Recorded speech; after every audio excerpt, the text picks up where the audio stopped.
Good afternoon, everybody. Thanks for coming. It's great to see the room so full.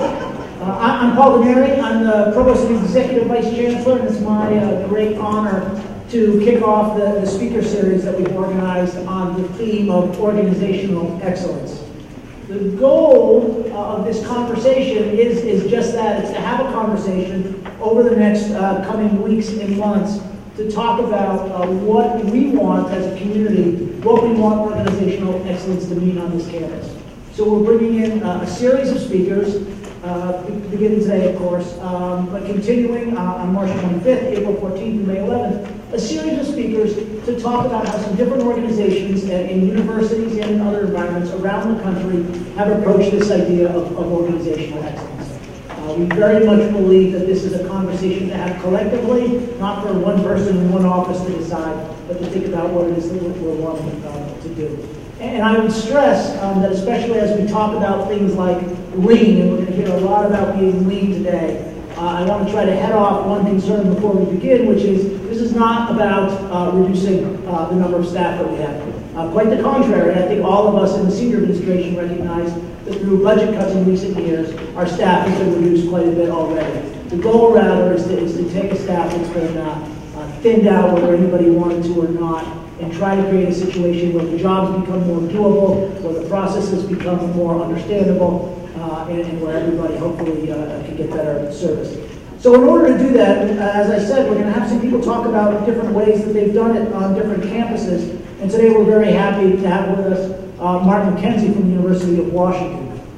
Mark has been doing lean process at the University of Washington for 4 years, having really started at an operational level in their transportation services when the movement towards lean process got started at Washington, and he obviously did so well with it within his own unit that he fairly quickly moved up and is now sort of the lean guru, as it were, at the University of Washington. Over the 4 years he's been doing this, he was telling us over dinner last night, they've implemented 35,000 ideas and saved something on the order of $68 million. So as you can imagine, there's a lot potentially we can do to provide better service to everybody around campus, to create processes that make our jobs work better, and hopefully to vastly improve the way things work here on campus. Let me just recognize two people before I start who I think have been instrumental in getting the series kicked off and really leading our kickoff of this discussion of organizational excellence. Coley, the Vice Chancellor for Business Administrative Services, back there. And Maria Anguiano, our Vice Chancellor for Planning and Budget.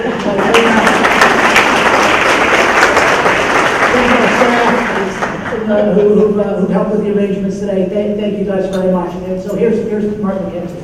Thank you.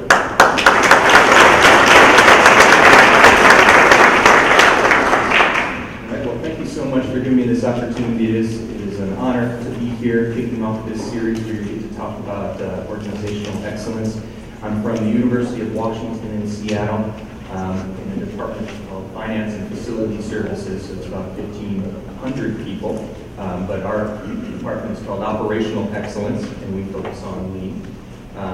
So in thinking about kind of what I would talk to you about today as you're looking at what kind of things you might do and what organizational excellence means to you, I thought I'd take you kind of on a tour of our lean center. So the first thing I started with was get some rain going, so it's more like Seattle. It's like this every day there, so it's rough. So I got that set for you. I thought I'd take you through this lean center. So we started about 4 years or so ago. I guess actually it's 5 years ago now in our organization. And then about 2 years after that, the governor of the state issued a mandate that said every state agency in Washington has to do some sort of lean process improvement. So we had the opportunity, they asked us if we can kind of tour people around different departments and things like that. And it was a wonderful opportunity because it gave us that chance to think about what it is that we do. You know, what do we want to be? What is the culture we're trying to create at the University of Washington? And so we built this Lean Center as a place to go through. In the last year, we took about 600 people, external visitors through. So we've got it kind of down, we improve it as we go, which is what Lean's all about. But we use this room primarily, we actually do all of our trainings for staff in there. We talk about how we introduce people to Lean. But then, yes, we also do visitors. So if you look at this picture, we have a timeline going. So we talk about, how did we get into this journey? We talk about our strategy. We have a whole wall dedicated to our strategy. And then we talk about our program, our process. And when I was preparing for this, I really got thinking about that and how we summarized it for the wall there. And what we did kind of above when we talked about our process and Lean to us, we talked about it as we develop our people, to develop our culture, to achieve results. And Lean, for a Lean team, it is about results, but otherwise we need to work on what we're doing, right? But to us, the way that we phrased this, I thought was very interesting. We're not a Lean team about just getting the results, going out there and telling people how to do their work. We're about developing our people and their abilities. We're not developing their abilities to get results. We're about developing them to develop this culture that we want to have. And it's that culture that will help us get the results that we're aiming for.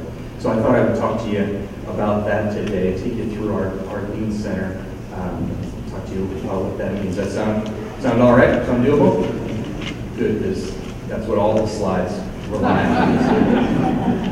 All right. Okay, so just to talk a little bit about our campus, University of Washington is actually 3 campuses. It's the Seattle, the main campus there, but then we also have University of Washington, Bothell, and Tacoma. The original location of our main campus, Seattle, used to be in downtown, kind of closer to the Pike Place Market, if you ever heard of that. But in 1909, there was almost a World's Fair type thing called the Alaska Yukon Pacific Exposition. And we received the land, which is now our current site, and it's situated right between Lake Washington and Lake Union, between the Cascade Mountains and the Olympic Mountain Range. Really beautiful campus that we're very lucky to have and call our home. When we think about our people here, we have 4,300 faculty and 53,000 students on campus here. Each quarter, those staff on the Seattle campus do about 1,800 undergraduate classes. So it's a lot of stuff going on there. We like to call it a little city of its own. If we look about kind of our reputation and some facts there, we've got the #1 school of nursing, according to U.S. News and World Report. #1 school of medicine and training primary care physicians. The coolest school in America, according to Sierra Club, which is a good thing, because let me throw this out there. The Facility Services Department is all about, students think that it's important that we're championing environmental stewardship. So this is an important recognition for us, so I'd like to state that one. Also, number 13 in the nation's top public universities. I kind of like this idea of this Best Buys, top 24 Best Buys among public institutions, thinking about how much students are charging for this education, what value are we giving them when they're on campus. So just a little bit of a background there at the University of Washington.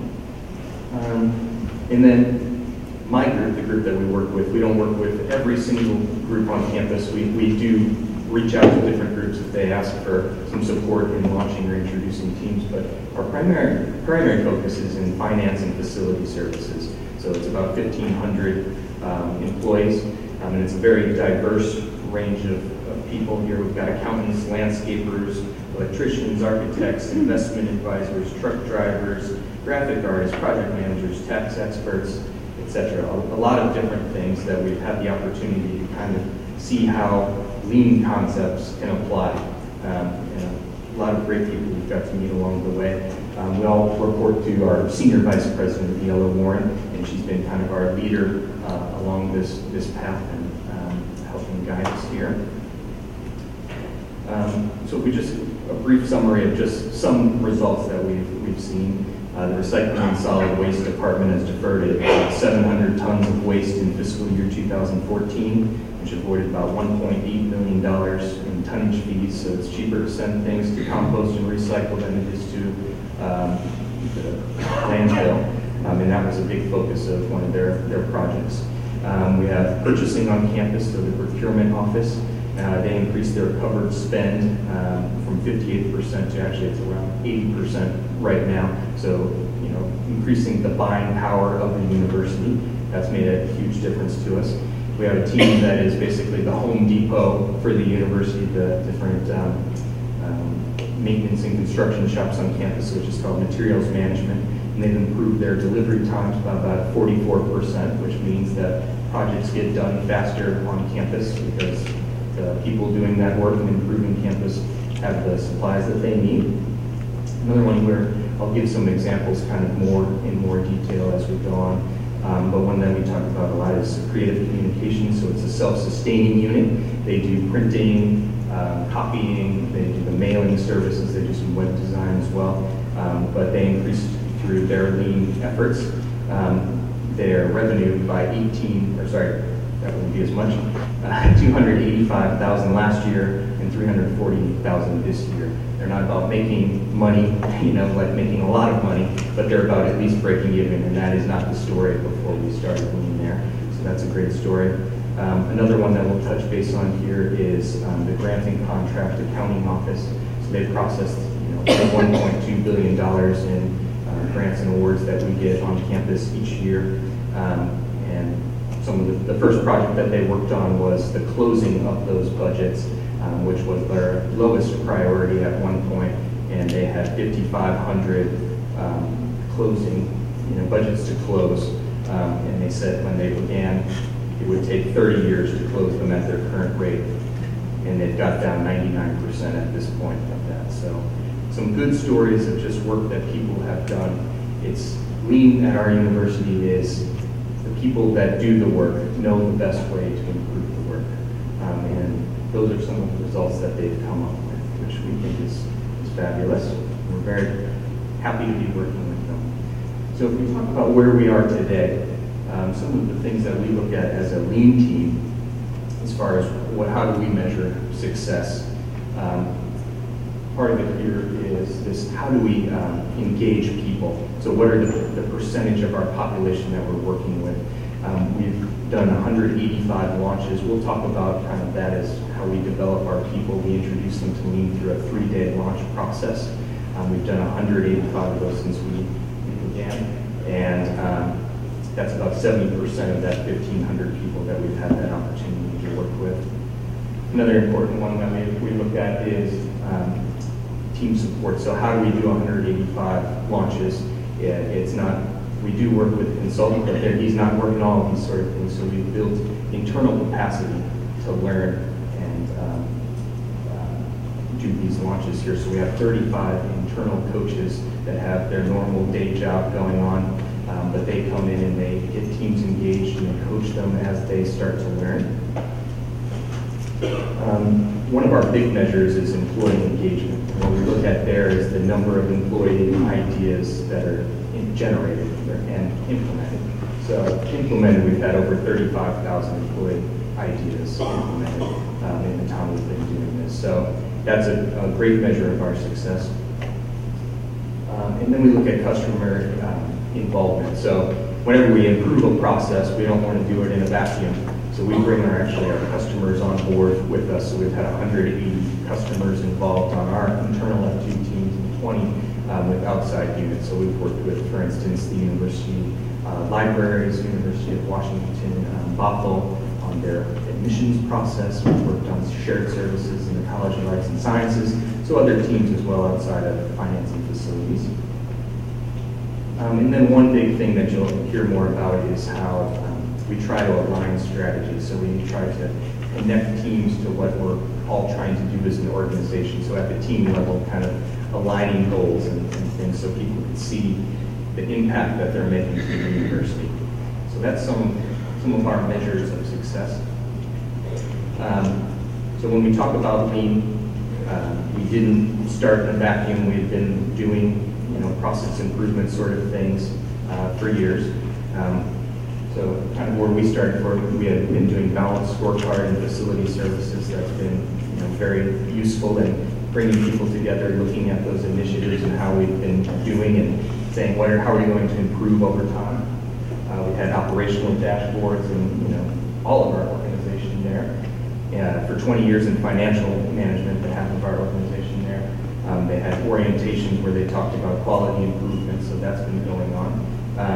And then they've been doing initiatives, where they bring teams together to kind of look at a problem and talk about how to be. So we didn't just start with a clean slate. We had some things that we've worked on and were real advantages for us when we started.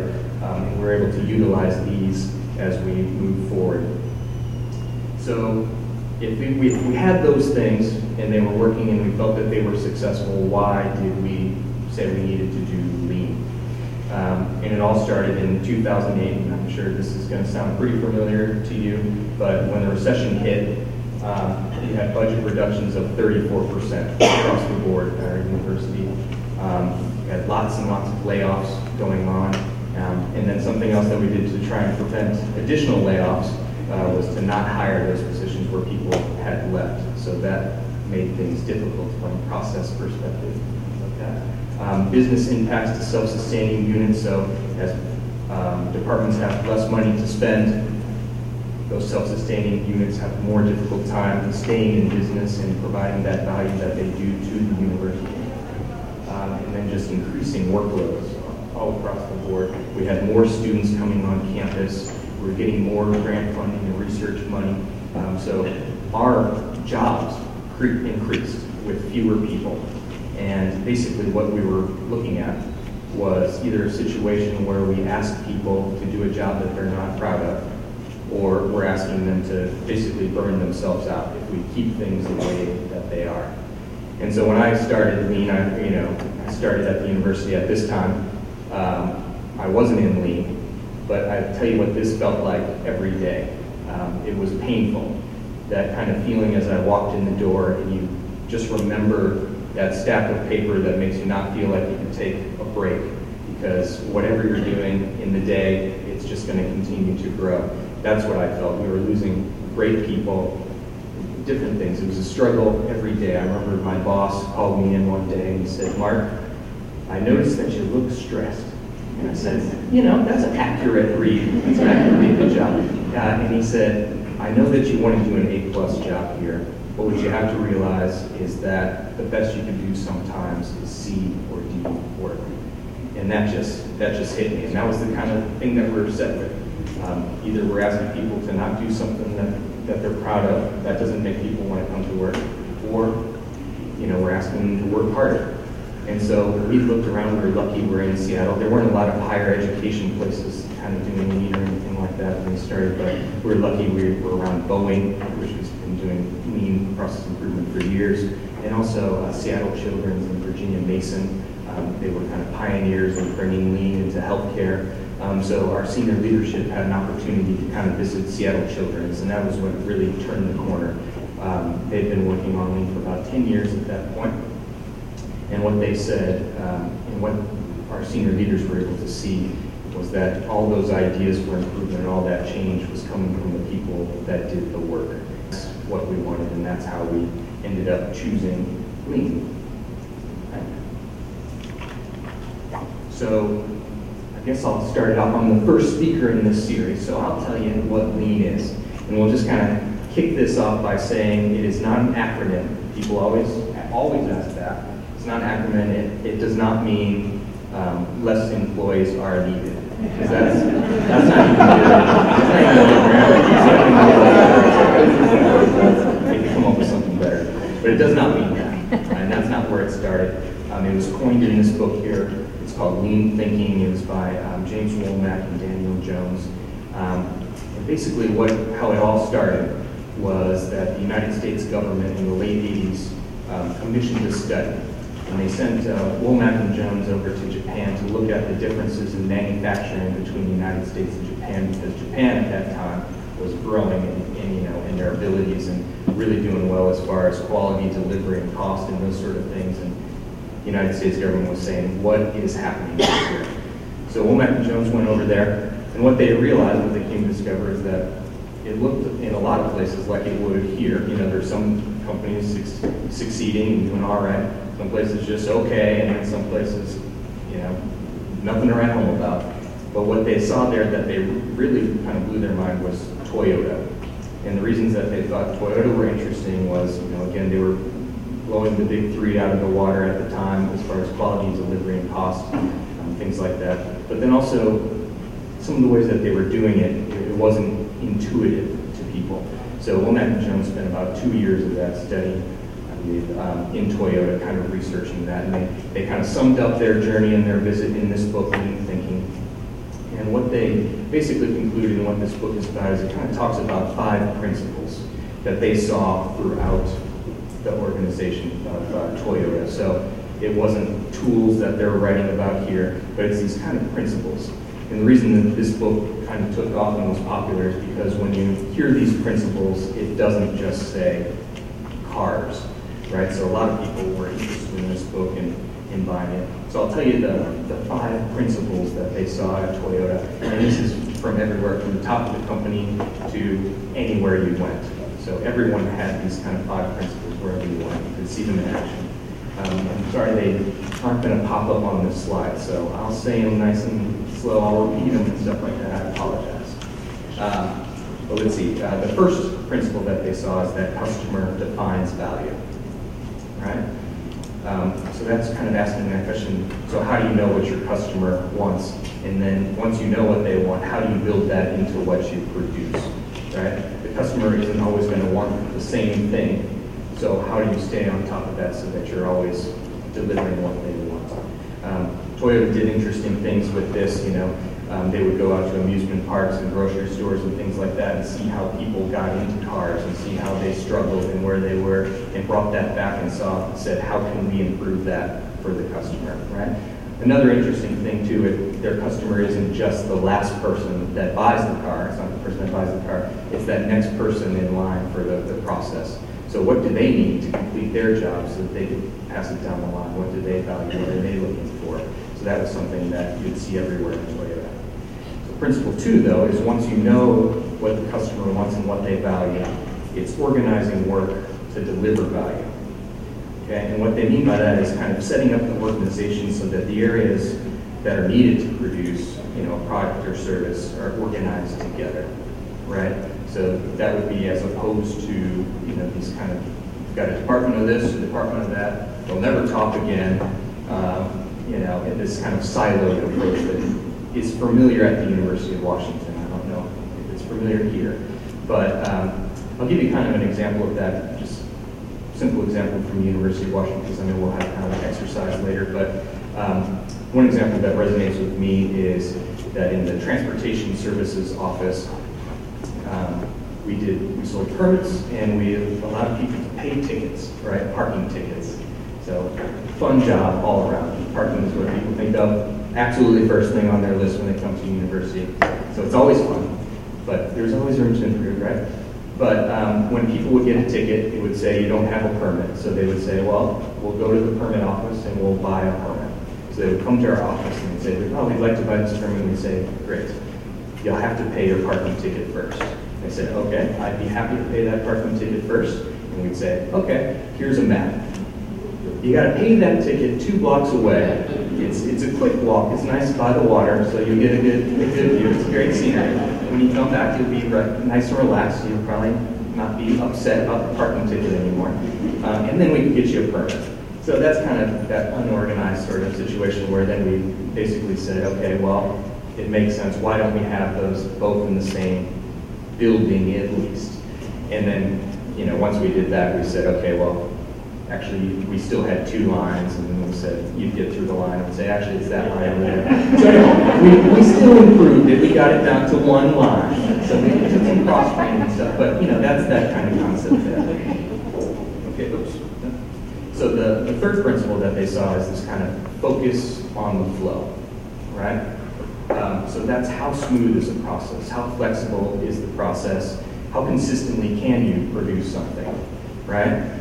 One of the big points that they make in this book is kind of the difference between batch processing and what they call it one-piece flow, right? So the example they give in here, and actually if you go home and you really want to know about focusing on the flow, it's pretty interesting. But they actually demonstrate the example from this book where Womack actually asks his children, his 2 daughters, okay, if we want to send out some invitations to a party, what would be the best way or the fastest way to send 100 of these invitations? And they say, basically, we've got to fold them, we got to stuff them, we got to seal them, we got to stamp them. So the daughters say basically the same thing most people would say. We'll fold all 100 of them, then we'll stuff all 100 of them, we'll seal all 100 of them, in that kind of batch processing where you do them all and then you move them to the next step. Well, if you watch this video and stuff, it's faster to do it as a one-piece flow where it's kind of do that first one where you're actually going to fold that first one, stuff it, then you're going to seal it, and you're going to stamp it, so that one-piece kind of flow. So it's a little faster, but it also has things built into it that are also an advantage. For instance, if you get to the second step where you're stuffing it and you realize that you didn't fold it so it doesn't fit right, then you've got to rework all that folding, you got to refix all 100.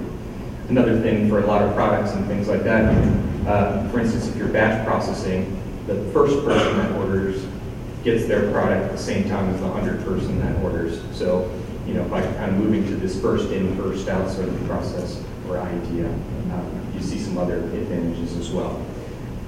Okay, now the fourth principle, this is great.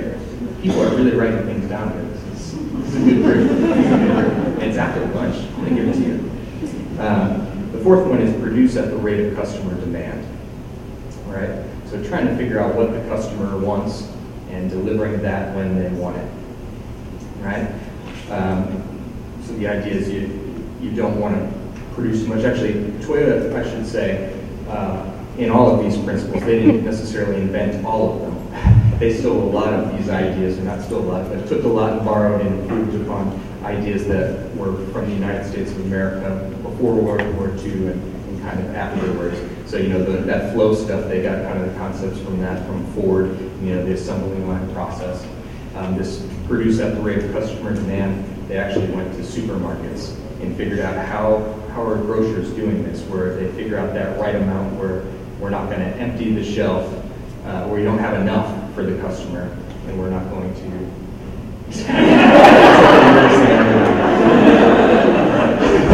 But we have enough where it's not going to go bad, right? So they took that kind of concept from grocery stores and they applied it because basically it was a unique situation compared to the Detroit, where they had the capital to where you could basically produce these kind of economies of scale, where you make a bunch of products and if someone wants a red car with leather seats, it's there, you just pull it from the lot. So they didn't have the money to do that, so they looked at this other way of doing it. So that's a little different. And then the fifth one is pursuit, this constant pursuit of perfection, right? So this is not how we always will do the work. The customer won't always want the exact same thing. So we're always looking for that next thing that we can do. And it's a very inspiring thing, and when you go to teams that are kind of doing all these 5 principles, you want to be on that team. It's that sort of thing. We set a goal so that we can beat it and come up with that next goal. There's a conference for lean folks called the Shingo Conference, and it's kind of this a prize that's awarded to companies that are doing lean and build these amazing cultures. And what got me there, and that was where I really saw this kind of pursuit of perfection for the first time. The group that won the award, they were at all those breakout sessions and everything, and they were the ones asking the most questions. They won the award. Everyone should be wanting to ask them questions, but they were wondering, what can we do next? What can we do to be better and provide more service to our customers? So those are the 5. And again, as you look back and you look at that list, it doesn't just say cars. So it was a very popular book. All right. So another thing, the kind of key to lean is being able to identify and eliminate waste. And when they kind of say waste, it's something that the customer wouldn't want to pay for in a process, right?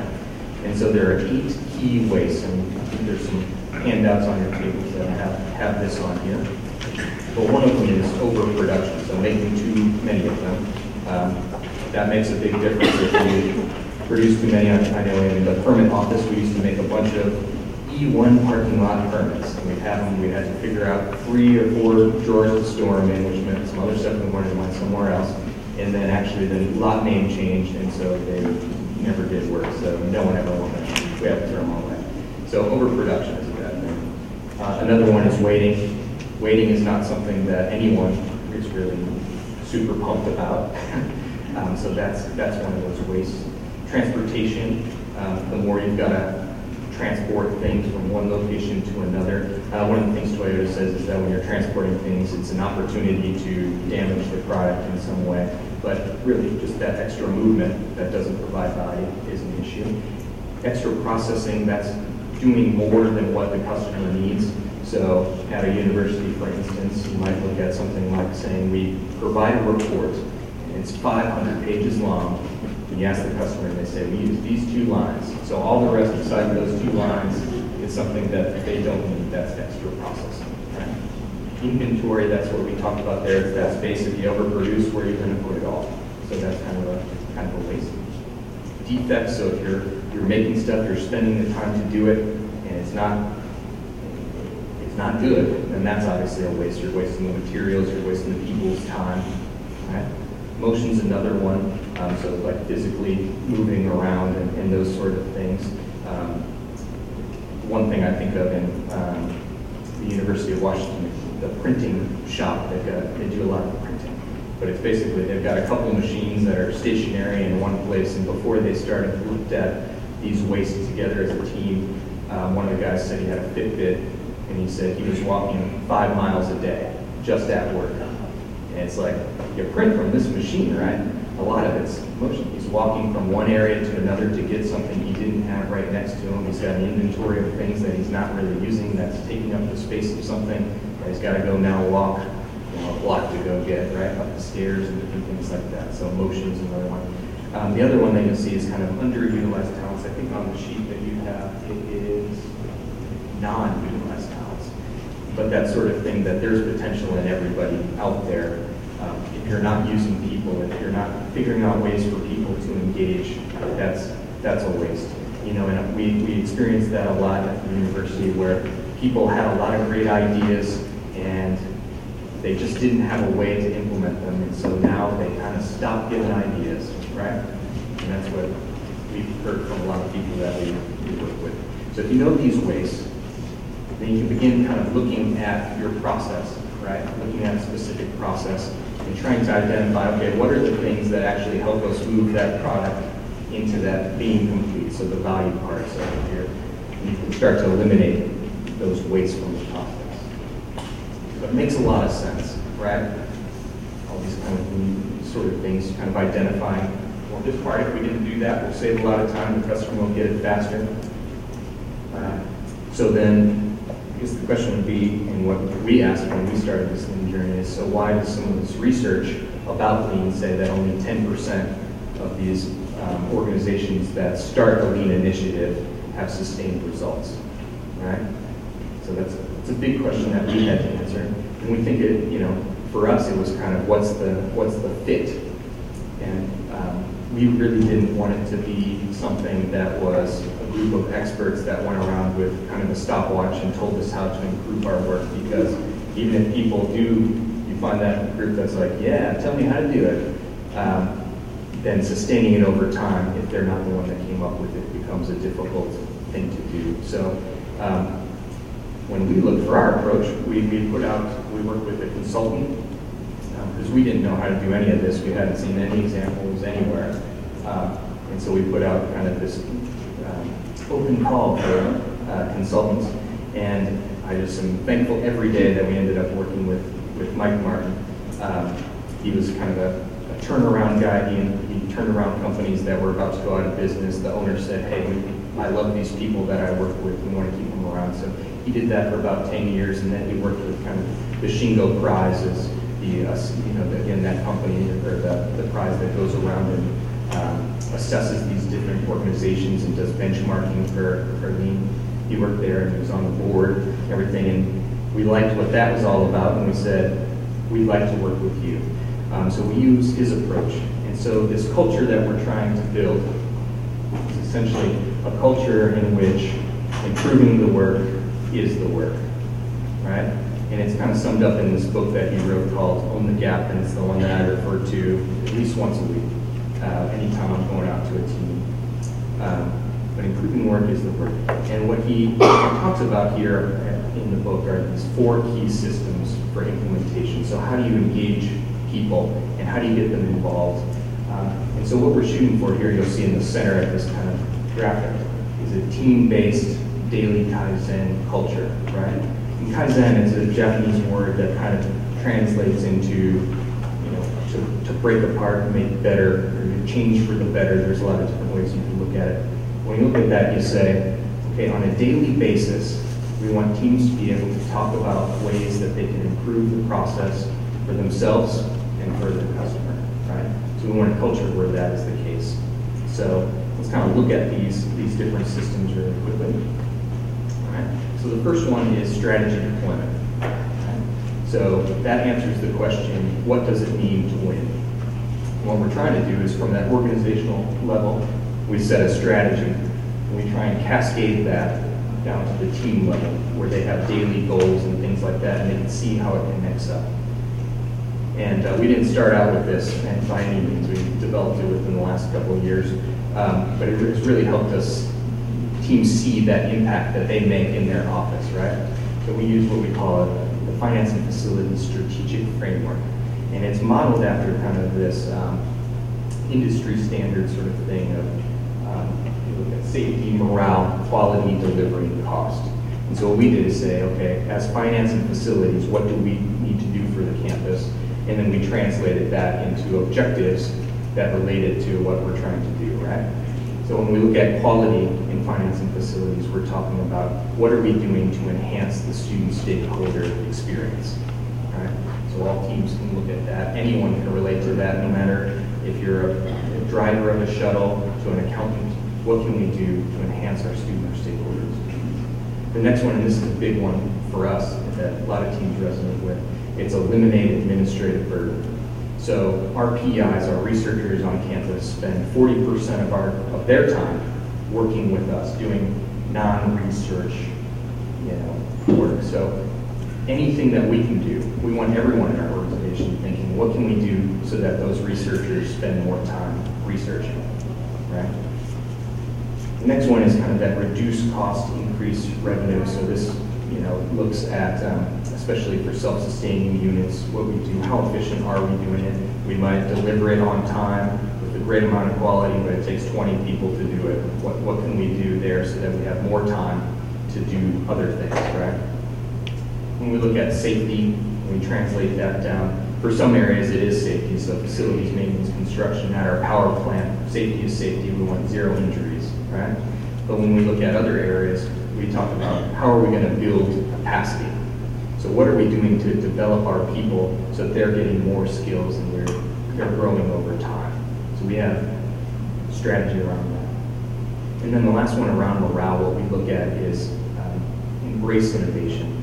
And the measure that we really use here is number of implemented ideas, employee implemented ideas. So our goal is for teams that we work with, 2 ideas implemented per employee per month. And so that's kind of our measure of morale. And why we think that's important is because it's a measure and a sign that says, hey, people have a voice, they're heard, and that they're empowered to implement their own ideas, right? Okay, so let's take a look at that, kind of what that looks like as far as strategy deployment. I'll take one of the bubbles and give you an example from one of our areas. So we take enhanced student stakeholder experience, right? That's the organization level. We'll take it down to the department. We'll talk about facility services. That looks like a couple different things, but one of them is we champion environmental stewardship, right? So then at that next level, let's look at building services. They have custodial and they have recycling and solid waste. So their goal is to increase the diversion rate to 70% by 2020. So we're sending more to compost and recycle than to the landfill, right? 70% by 2020. So then let's take it to the team level. In recycling and solid waste, they're looking at their self-haul diversion rate. So what is that stuff that they control? And on a daily basis, they look at what areas are they seeing that are being contaminated, right? So that they could start to have that conversation. Everybody's eyes are being out there and coming up with ideas, right? So that's an example there. So if you know what it means to win at the team level, the next system is visual management. And what that answers is the question, okay, if we know what it means to win, are we winning or are we losing, right? So every team has a visual board. You can see them in every area that we go. They'll have their goals up there. They'll have a metric that is kind of how are we saying, are we winning or losing? And they have a way to status it. You know, are we on track to hit this goal? And then they can kind of see that trend over time, right? So all teams have that kind of visual management. Are we winning or losing? The next system is daily Kaizen, or that daily kind of change. So you know what you're trying to do. You know what it means to win or lose. If you're losing, this one answers the question, what will you do about it? What are we going to do about it? So this is where ideas. The big one here is this idea cards. So that generating ideas to close the gap, right? So for instance, in that recycling example, they're looking at contamination. They might talk about how in our molecular science building, they saw contamination today. Well, it just happened, they saw it today, so we could ask that question, okay, well, what do you think caused that? If we asked that a month down the road, they might not know the answer. But that day they could say, well, it has a very heavily used cafeteria in there, and it only has one compost bin. What if we have another compost bin? Such a small idea, but they could see that change over time. Also, they're measuring kind of in their visual management, they look at what are those hotspots or areas where we see contamination again and again. And they always do, they've always done outreach, but now they have focused outreach or targeted outreach so they can see where they would have their biggest impact toward their goals by going out there and meeting with people. Okay? So what are we going to do about it? It's these idea systems. And then the last system here is standard follow-up.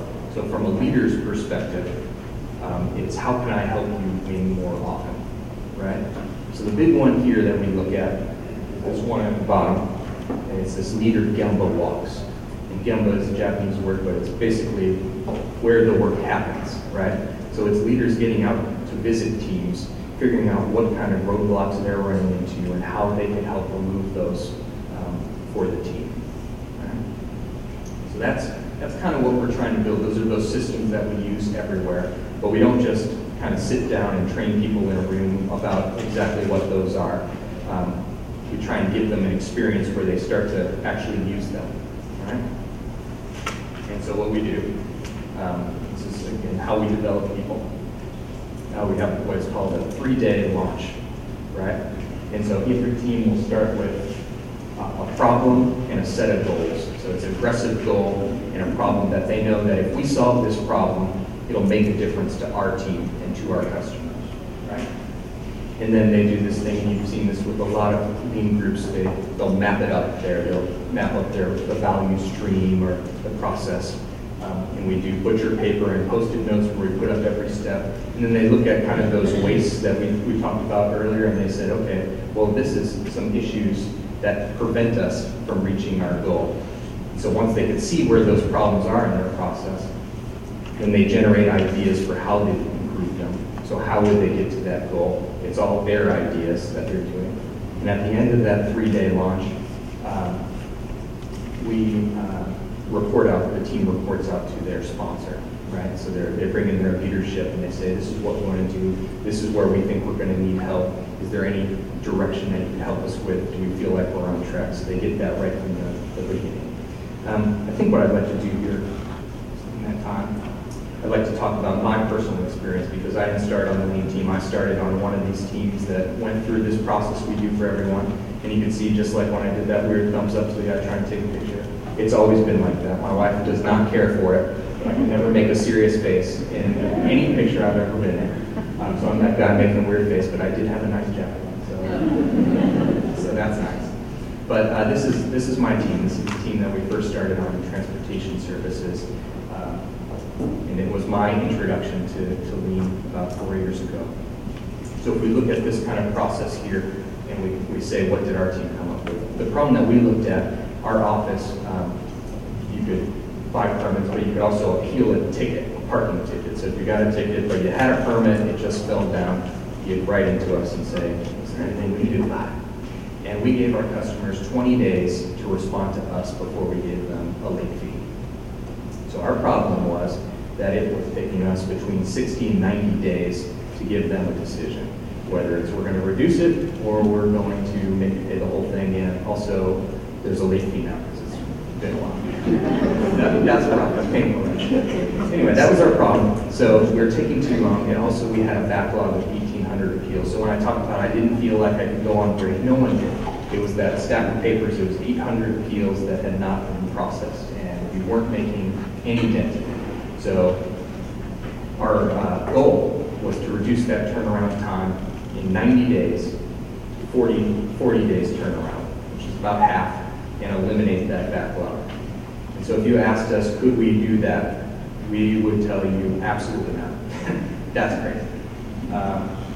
But if you asked us, would that make a difference to you if you did hit that goal, we would say absolutely. We would love to be in a place where that's what things look like. So we mapped up our process. We saw what was happening, right? We saw what some of our issues were. The amazing thing about this mapping process is anytime I've ever done it, we've done 185 teams, no one ever knows the process from beginning to end the way that they thought it was, right?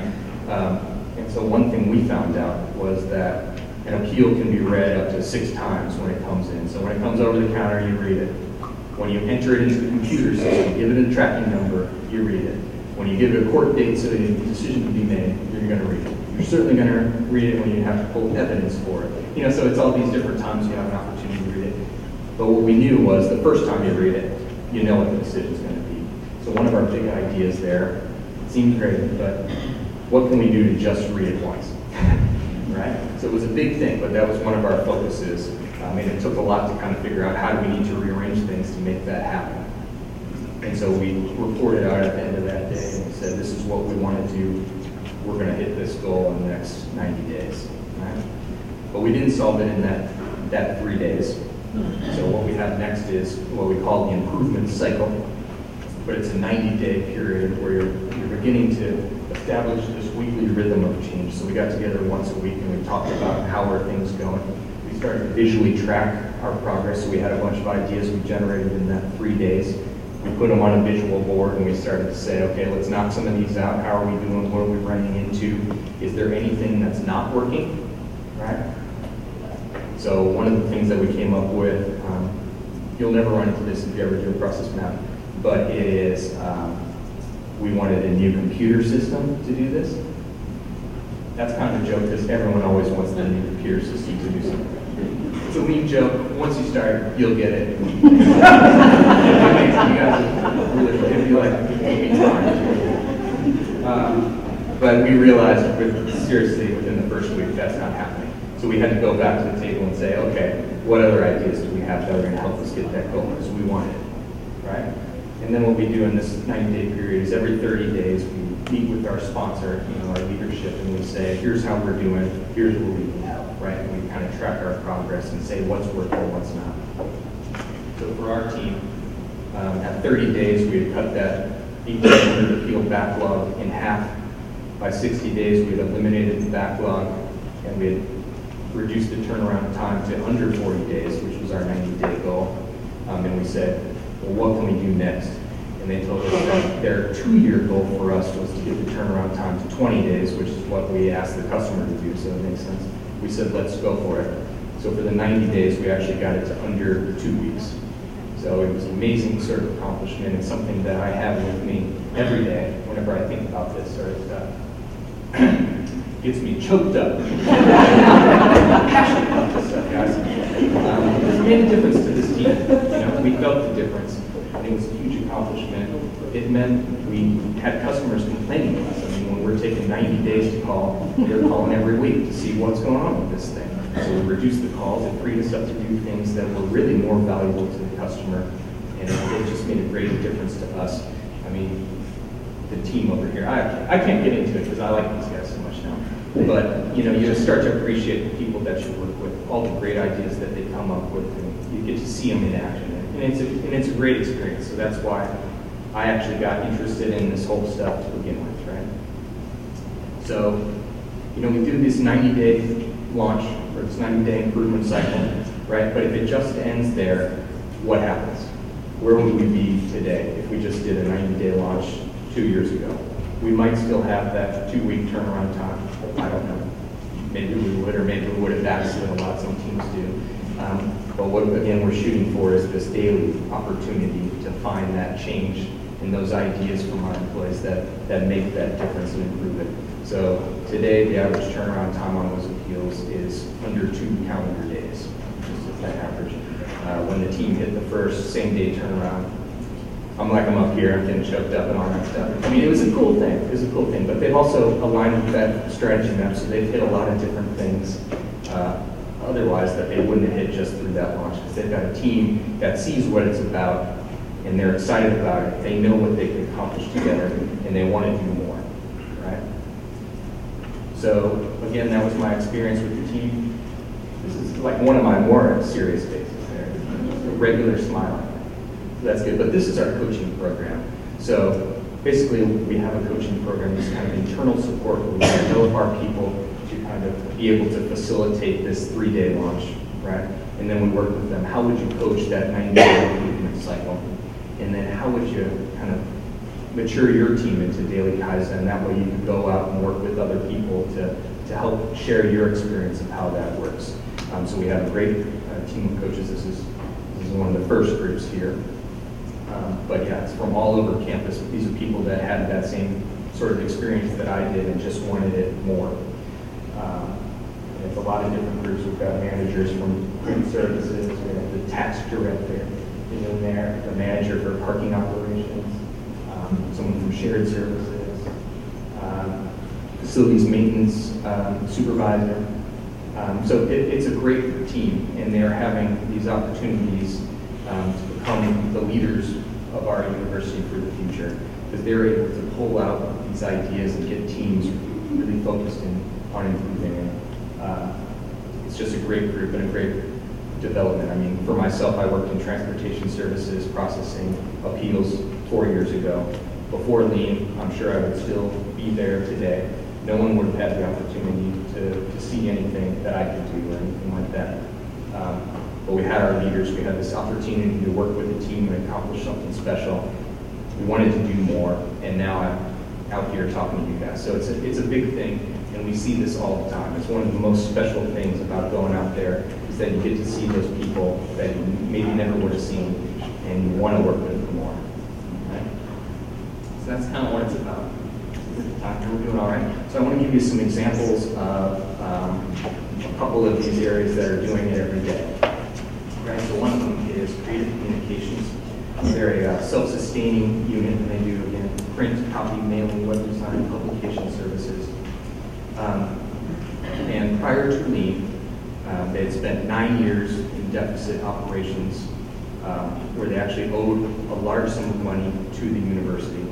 And again, business was declining as budgets shrank on campus, right?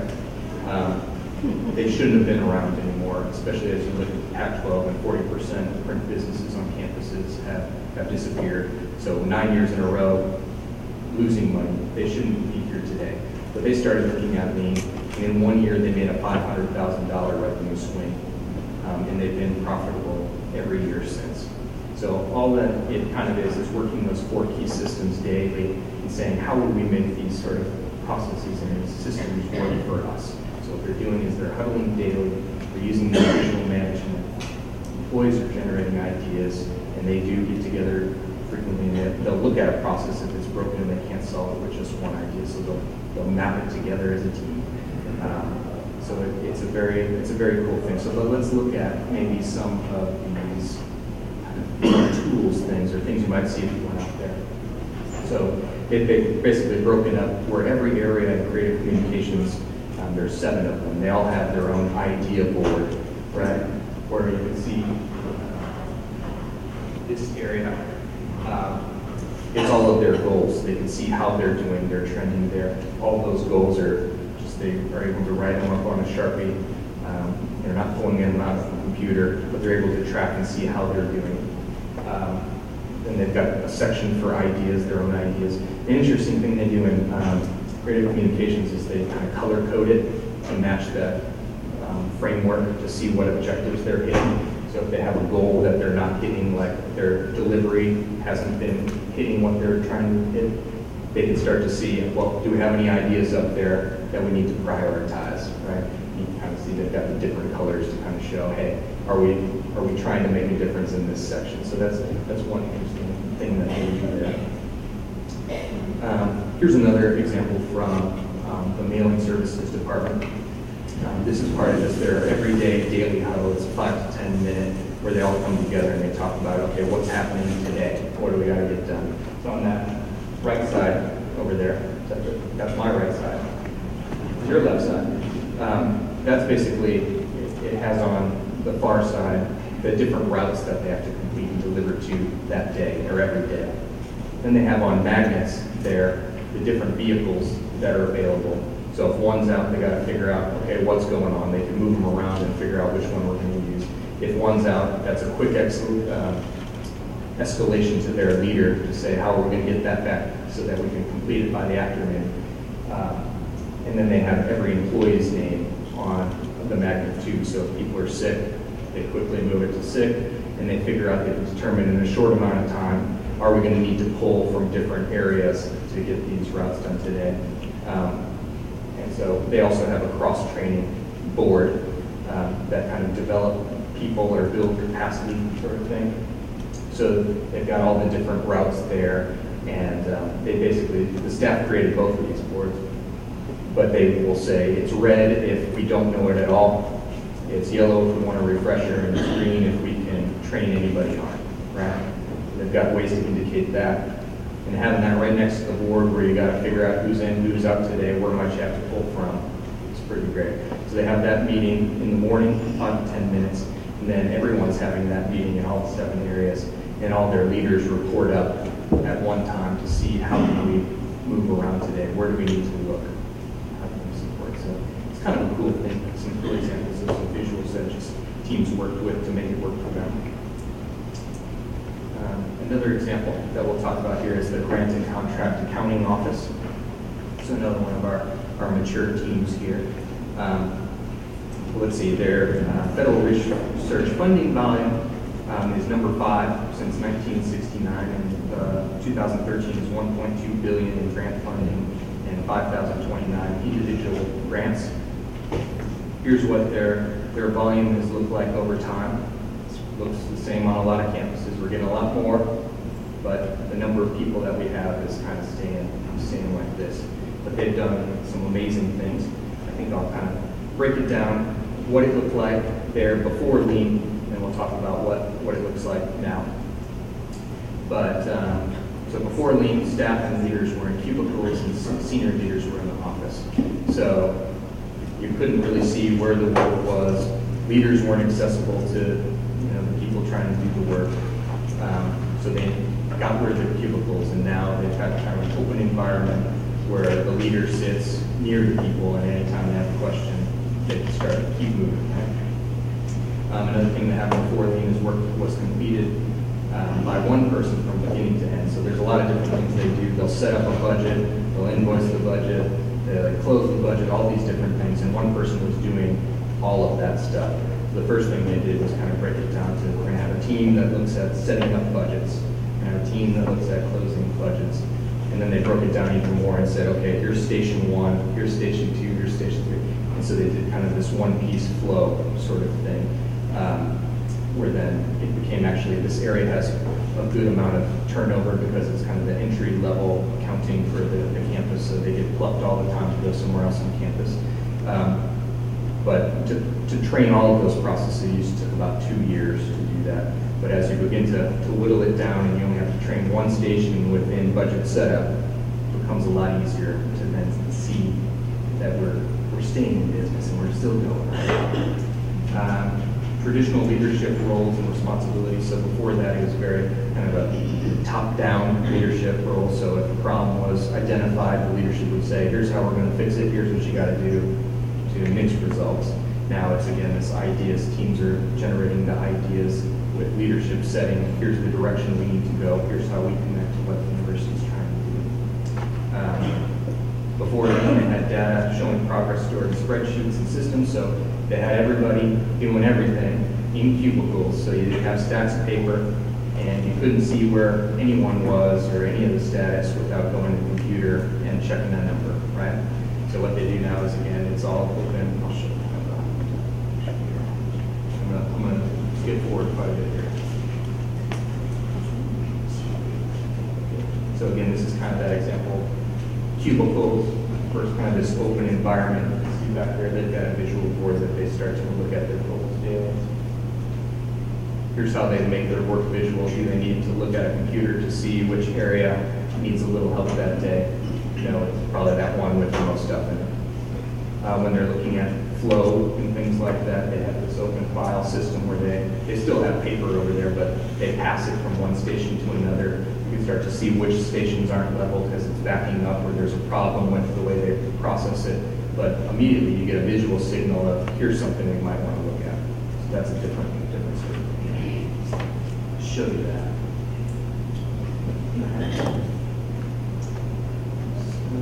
Let's see. They also have these monthly review of results. Now they've got an opportunity to daily meet as an entire office and talk about what's going on, where they need to flex and different things like that. What happened yesterday, we can improve today.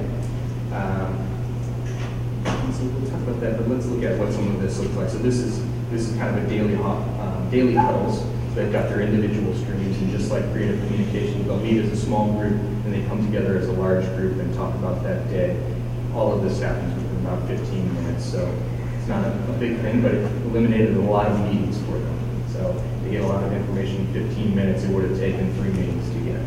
And they visually kind of track that stuff so that it takes a lot less time to hold that meeting. I think when they first started the huddles, it took about 45 minutes, and they just kind of brought it down by getting it up there visually. So you can see they've got some visual boards where they're just kind of tracking their progress to goal. The one thing about it is you'll see that same visual board over here, and it's right by the idea board. So they're able to see how they can impact that as well.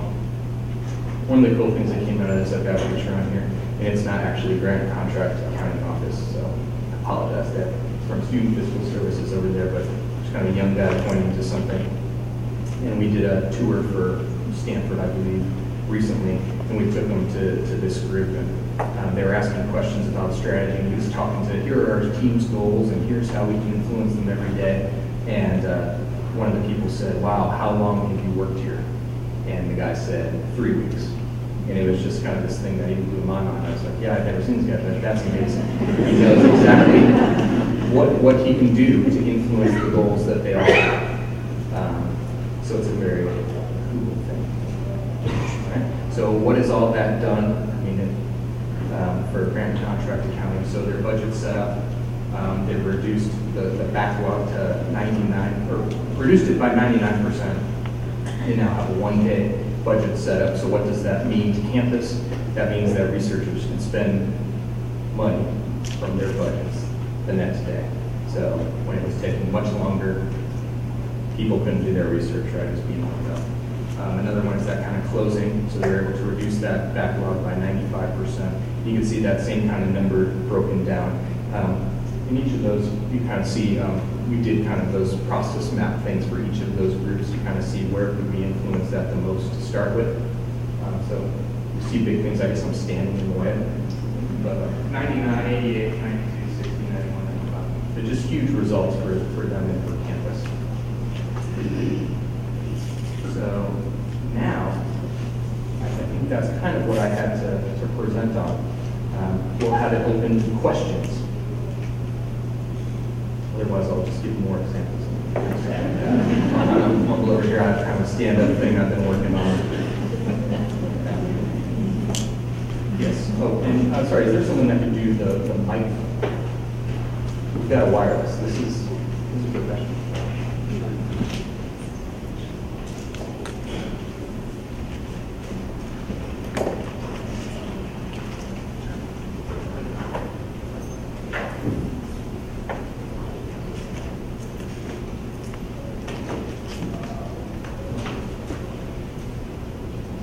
Hi, I'm Jennifer Farias from CNAS. I have a question about surprises. I think all of us have an idea of what to expect, but what was one of the biggest surprises that you found in the process? In working with a bunch of different teams, or in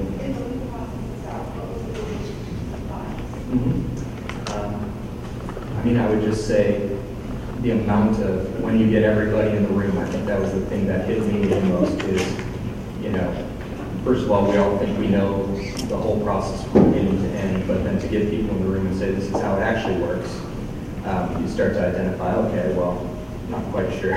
You know, there's the different models of lean where they have experts, you know, so kind of this expert model, so where they'll go out and they'll say, okay, this is how you should do it. And one of the things that they always say is you have to standardize work, right?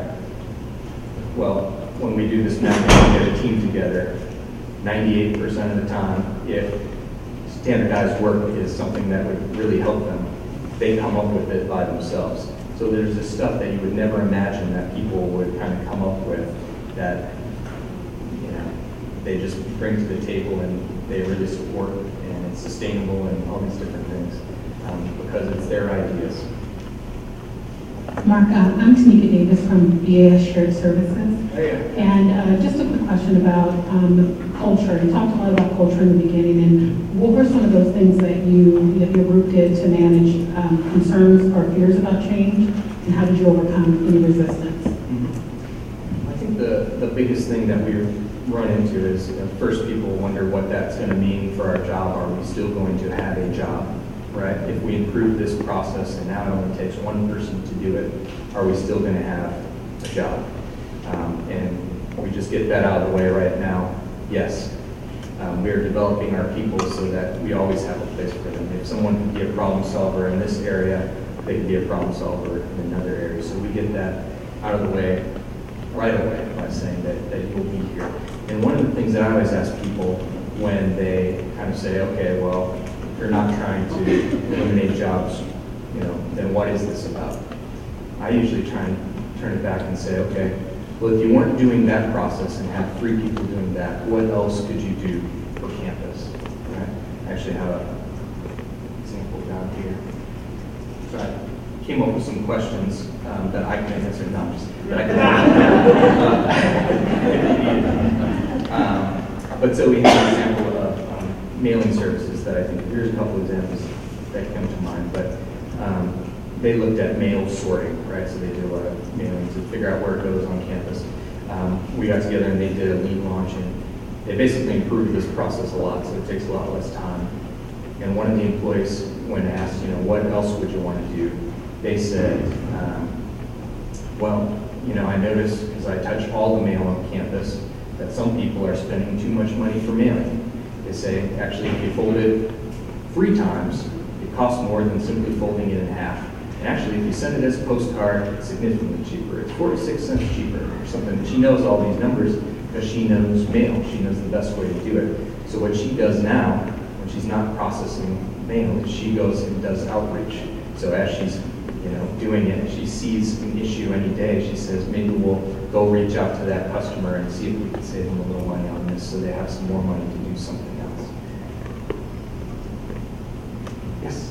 Mark, I am Brian Dowd from the Physical Plant Department on campus, and you may have already answered my question in the last 30 seconds, but earlier in your talk, you gave the simple example of looking at the process of mailing invitations to a party, and how it made more sense to have one person do A to Z. And then in your last example, grant and contract accounting, the process seemed to work better if one person did A, the next person did B, the next person did C. Was it simply the people who were in the process, looking at the process, that made the distinction in terms of how to approach it, or are there criteria that should be applied to the analyses in general? Well, just one thing I would say is, I kind of said it would make sense if one person did all of the stuff.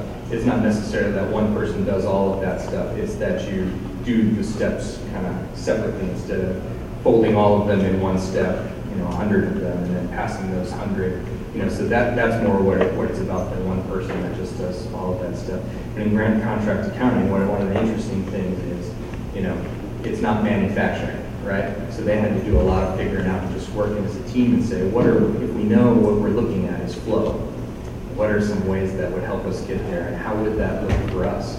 And they just experimented. And so they broke it into stations.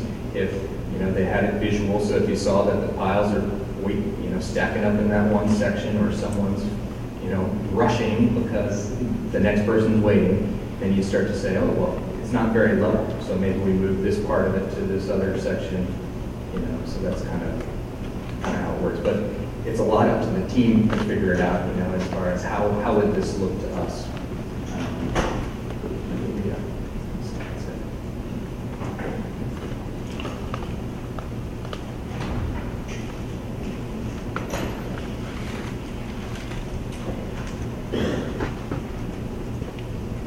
Hi, I'm Lori Bollinger from CNAS, and we are part of a team 20. And my question is, how do you get people to participate? The leaders have what sort of run the meetings, but the other folks sort of just sit there and they don't participate. So what kind of incentives or what can be done to help folks start talking? One of the things that I like about our model is that kind of 3-day launch, right? It's that opportunity where people get to say what are the issues that they experience every day. And then they get to say, here's a way that it would work better.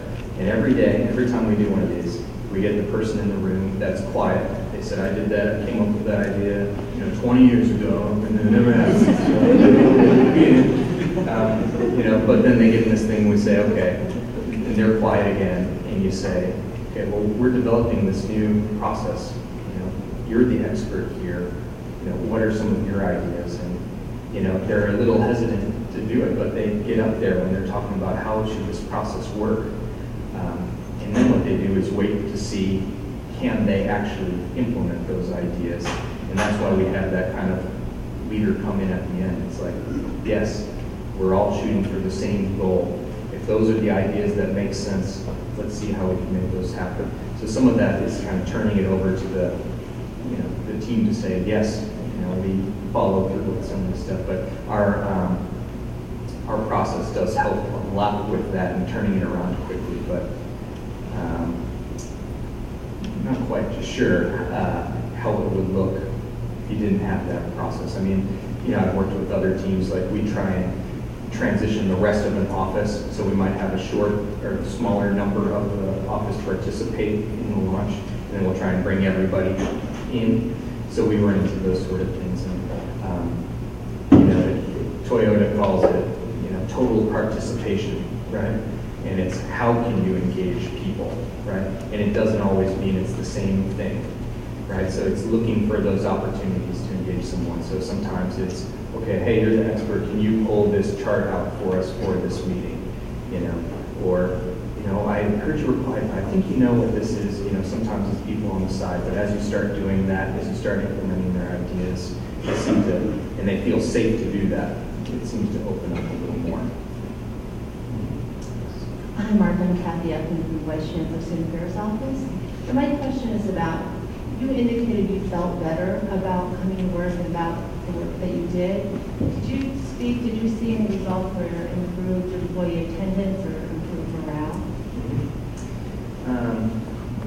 Yes, I mean, I think almost anywhere you go, there's problems like that around the university where people are just feeling like we can't do all of this. How are we going to get all of this done? So anytime where their ideas are the things that make it better, it's not just saying, okay, here's an idea that would work and having the leader implement it for them. It's saying, okay, what are the things that you have control over that you can kind of do? It makes a huge impact on kind of morale. We did an employee engagement survey prior to and one afterwards, and anything that was about, I know how I contribute to the team, I feel like part of the team, I know which direction, all the questions like that, we saw dramatic changes with the teams that we worked with. So it does it has made a big difference for us. Sorry, did I answer all of that question? Improved attendance. Yes, we have seen some of that as well. I mean, one of the big ones is in custodial services. That's one of the areas I work with. But one of their biggest things, one of the issues that every employee hates is this kind of covering open runs. So anytime somebody's out, they've got to cover it. They've got to stop doing their job and go and fill in for that person. And so it's kind of a spiral that kind of happens there where people are like, oh, we know everybody's going to be out tomorrow because it's a holiday. I don't want to be the one that picks up all that extra work, so I'm not going to come in today. But when they start talking about it as a goal, as a team goal that says, hey, we want to make a difference in the number of these open runs that we're doing, they're talking about, okay, well then, what does each run look like? How do we do that? Is there a better way to do that run? Is there a better way to cover that? Is there a better way to split it up so that it's not one person that covers it, each person takes, one piece of it? So there's a lot of different things, but we have had, in that specific instance where that was their biggest problem was that attendance. It did make an impact there. Hey Mark, I'm Josh Brightman from Communications. I had a couple questions. So the results that you talk about are very impressive, and I can see how once you get it going, this thing can be in certain ways self-sustaining on the basis of those results. But it sounds like it was a big cultural change when it was initiated, and you talked about some of the drivers with budget reductions. Can you talk about kind of how the adoption happened on campus in terms of the, it seems like something that requires a lot of buy-in from all levels of an organization or an enterprise, and how, the executive leadership that led to the action, and then also how do you structure this to keep it going? I mean, is lean written into people's job descriptions? Do you have it as part of the performance management process? How do you, the people you mentioned who are trainers out in the units, are there incentive structures that are set up to support that, or do they do it out of the satisfaction of just improving the structure and process? As far as do you hire for it, I mean, there are some groups that are looking at that and writing, that into the job description. For granted contract accounting, the very first thing that they do with anybody that is there is they walk them through and they say, this is kind of what we're trying to do here. And they get that kind of feel, how are you problem solving with the team? There are some people that want to have a set of work and, just do it from beginning to end and kind of be there and not work with other people. So they kind of make that part of their, hiring processes. Say, does this seem like a fit? This is the direction we're going. But we don't have an incentive program for any of the coaches or anything like that. It's, I really feel like, me as an example, it's building, the leaders for the future, that's how the senior vice president, all our leadership look at it, is that kind of, these people are the people that we could see, leading the way next. So we don't have an incentive program, but we give people more opportunities. So something like me coming out here is just one extra thing that I could say, wow, that was kind of a cool thing to do. But as far as buy-in, I think what we kind of had two parallel processes when we started for getting it started. We wanted to do a bunch of training and say, okay, here's what lean's all about. So we'd get people in a room and say, okay, this is what we're talking about doing and those sort of things. But at the same time, as we were doing that, we wanted to start teams. We wanted to have those examples that we could turn to and say, here's the case for this. And so we started a couple teams right at first. A consultant worked with them, but it was grant contract accounting and creative communications. It was kind of building that test case for how this could work. And seeing that certainly helped buy-in from different areas. And as we continue to grow, they continue to see it in other areas working. It does help itself continue to grow. Yeah. Hi, I'm Heidi Rhodes from Human Resources. I'm just wondering, when you went through this process, if you recognized any quality issues and how you address them. Quality as far as? Well, in trying to be more efficient, sometimes quality is lost, and I'm wondering if that was a consideration. You recognize that in some areas, and then how it was addressed. Well, I think that's, when we look at the strategic framework, that's something we try and build in, and especially when we talk about it, we say, it's kind of built around quality, delivery, and cost. So we don't want to improve the delivery of it if it's going to affect quality, or if it's going to, hurt safety, our safety numbers. So building that idea and that concept in, even if that's not their specific measure, but that idea of dynamic tension between goals. You want to accomplish both, not just one. But in every process we kind of see, quality as a you've got to get that up there as something you might look at. So when we talk about the appeals sort of thing, and when I think about quality, I would say that we've got something that's kind of consistent. So what we do for that person is the same as what we do for the other person. And before we did lean, we had none of that. It was kind of up to who it went to, more or less. I mean, in general, you kind of had a sense of what it was going to be, but if it went to one person's desk, the result might be different than another person. So just working together on that sort of thing, we built that quality into our process when we looked at doing it again and to be faster. But we came up with that ideas about, okay, well, how do we prevent, or how do we make it so that we deliver more consistent results and things like that. So we came up with a lot of ideas there by just looking at those two different things. So hopefully that answers your question. Hi. Hi, my name is Alicia French. I work in human resources. I just wanted to know, what was your time frame, especially in your example with the parking tickets and the parking permits? How long did it take you to make that process lean as far as months, 2 or 3 quarters? How long did it take? Sorry, as far as the initial results that turned into under 2 weeks, and that was 90 days. So 3 months that we were able to do that sort of thing. With the budget set up, their results, the kind of cutting them in half, that was 9 months. But we kind of looked at, okay, how do you break that goal apart to where it's kind of more achievable? But we always shoot for a goal that the team doesn't think that they can achieve, that you couldn't just say, we're going to have more people do it to accomplish it. You've actually got to change the way that you do it. So that's something we always look at. The scope, the goals that we set at that launch, they're always 90-day goals. Hi, Mike. This is Gabe from Halo. Just listening to the discussion, I started thinking about, do you have representative employees on your campus? Oh, unions? By unions, yes. Yes, we do. Did you get any pushback from unions? Well, our experience has been pretty good with unions with this sort of thing. I mean, we're talking about how do we keep jobs on campus and how do we build these employees' abilities and things like that.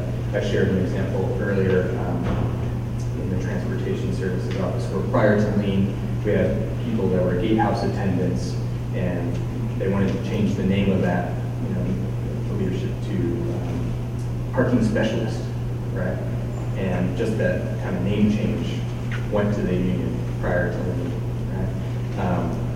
But after Lean, we had a project that we did where they were trying to have some more time to be able to do kind of enforcement and things like that, free up their supervisor to be out there and support them in the gatehouses. And what they looked at, one of the things they came up with was that we have 6 different starting times to our shift, which means 6 different briefings, 6 different times we got to take people out to the field and things like that.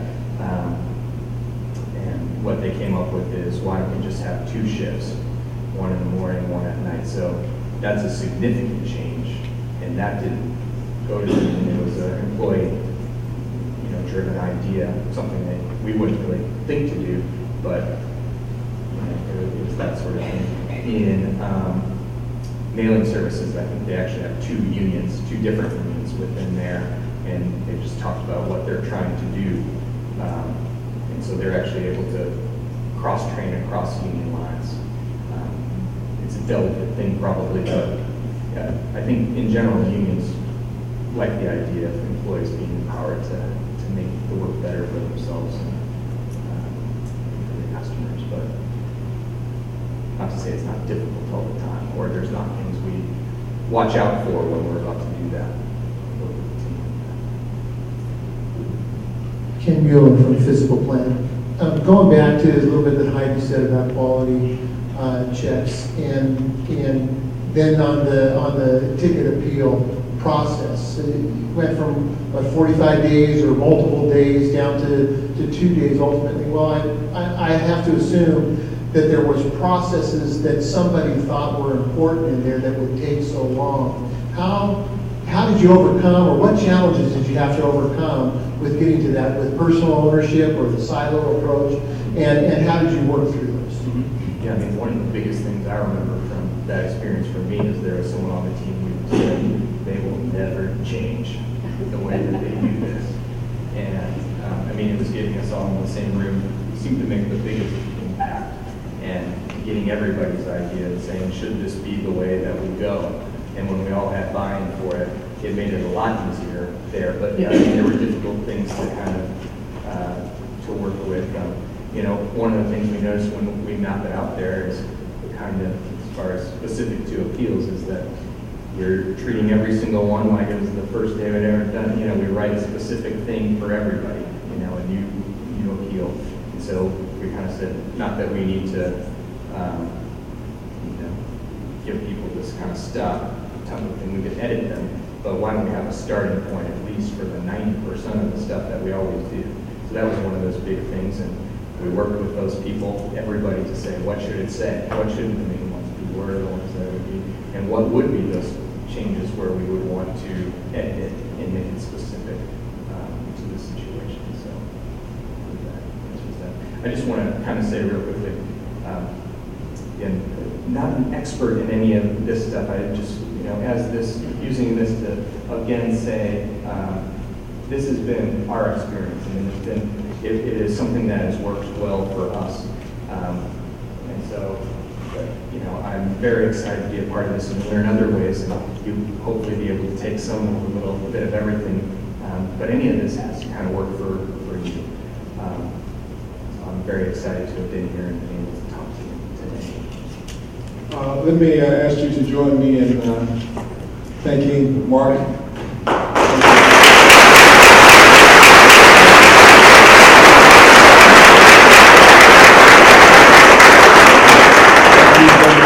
Excellent job, and I think that he's being a little bit modest. Yeah, he's being a little he's modest.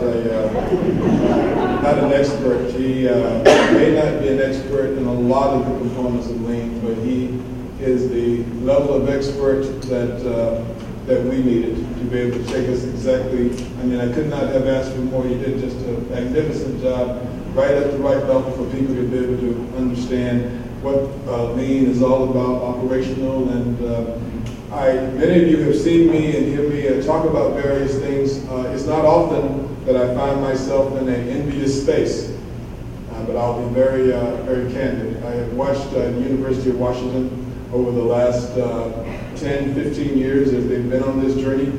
And I saw them when they picked up lean and had a hard time spelling lean. And now they are the standard, not just in Washington State, they're the standards in the United States in higher education, which is why every university is going. You heard him drop a couple of names just by matter of fact. When I was at Berkeley, I probably spent no fewer than 30 people up to walk the terrain of University of Washington. What they do is really, really good. We're going to get a chance to explore how we might use some of these kinds of techniques here on our campus during the second phase of our workshop. But before then, I imagine you're much like me and could use at least a stretch break, and we have some refreshments over here. So let me ask you to take 10 minutes and be quick, because we're going to come back on some other stuff for us to do. Thank you very much. Now we are going to get to the fun part of the afternoon. We're going to think about what is possible, moving something from 90 days to 2 days. Yeah. So now we're going to be able to think about where some of those opportunities might be in our world. All right, so at all the tables we have organizational excellence ambassadors, and they're going to help each table walk through the exercise this afternoon. So we're going to start out first with about a 10-minute discussion of talk about what you thought about the speaker. Is this something that we could do at UCR? And then we want to start brainstorming on some processes that we have on campus that we could possibly improve through a process like this. So you have Post-it notes on your tables. There are also markers, so we want you to use the Post-it notes to write ideas on UCR processes that could be improved. And once your tables have a couple of ideas on them, then we have boards up here in the front where we want to kind of categorize where the processes fall under for us, whether it's academic, student affairs, human resources, administrative functions, or other processes. I'm going to kind of turn it over to the ambassadors at the table for about 10 minutes to get you through this first discussion. Okay, so it sounds like there's really good discussion happening at all the tables. We're going to, just for a minute, look at the boards that we have up here. And I'm just going to identify 2 or 3 from each one, just to kind of get people understanding what, as a group, we think needs to be addressed. So on the academic side, one of the items that we see on here is exceptions to academic personnel policy, particularly around faculty moving. There's one also that says, and again, moving exceptions, so it sounds like that's something that's reoccurring. Understanding the customer. There's also the merit and tenure process, so addressing the end-to-end process.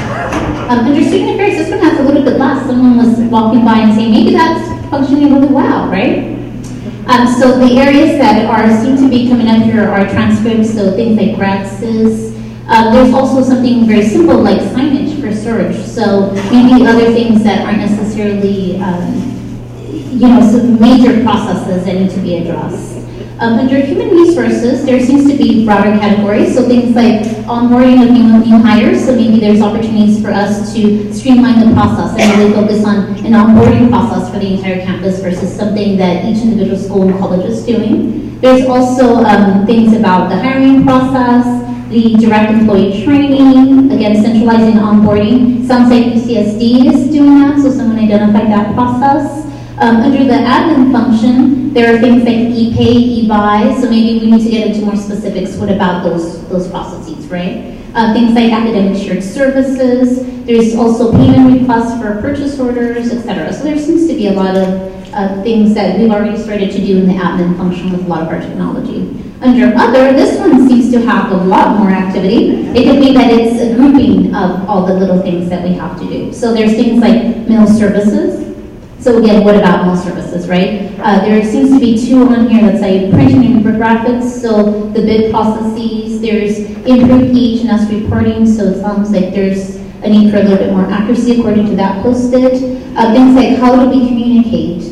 Physical plan projects. So again, lots of different activity that we're identifying as a campus that we think that we need to begin to address. There's things like PP, which I guess physical plant work order status communication. So a lot of little process improvement things. Okay, so Stephanie's going to move us to the next activity.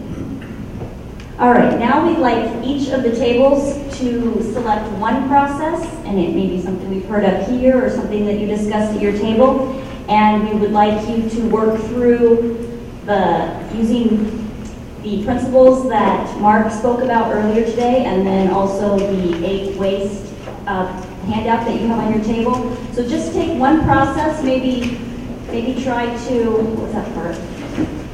The diagram, the different steps that are in the process, and then start to identify ways to reduce waste or to improve that process that we have. So we're going to take about 20 minutes for you guys to work through one of the processes, and then we'll do some reporting out and a large group discussion after that.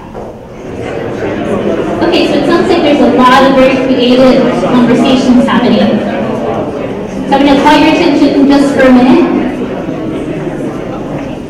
So part of what we're going to do, because there's so many groups, we're going to identify 3 groups to report out, but we also want to hear all the topics that have been discussed. So I'm going to start with this table, and just without going into details, just the topic that you selected. We selected the performance appraisal process. And Sabrina, what did you guys select? Onboarding process. So onboarding. And what was selected at this table over here? was your topic that you guys selected, surplus equipment and property, all right?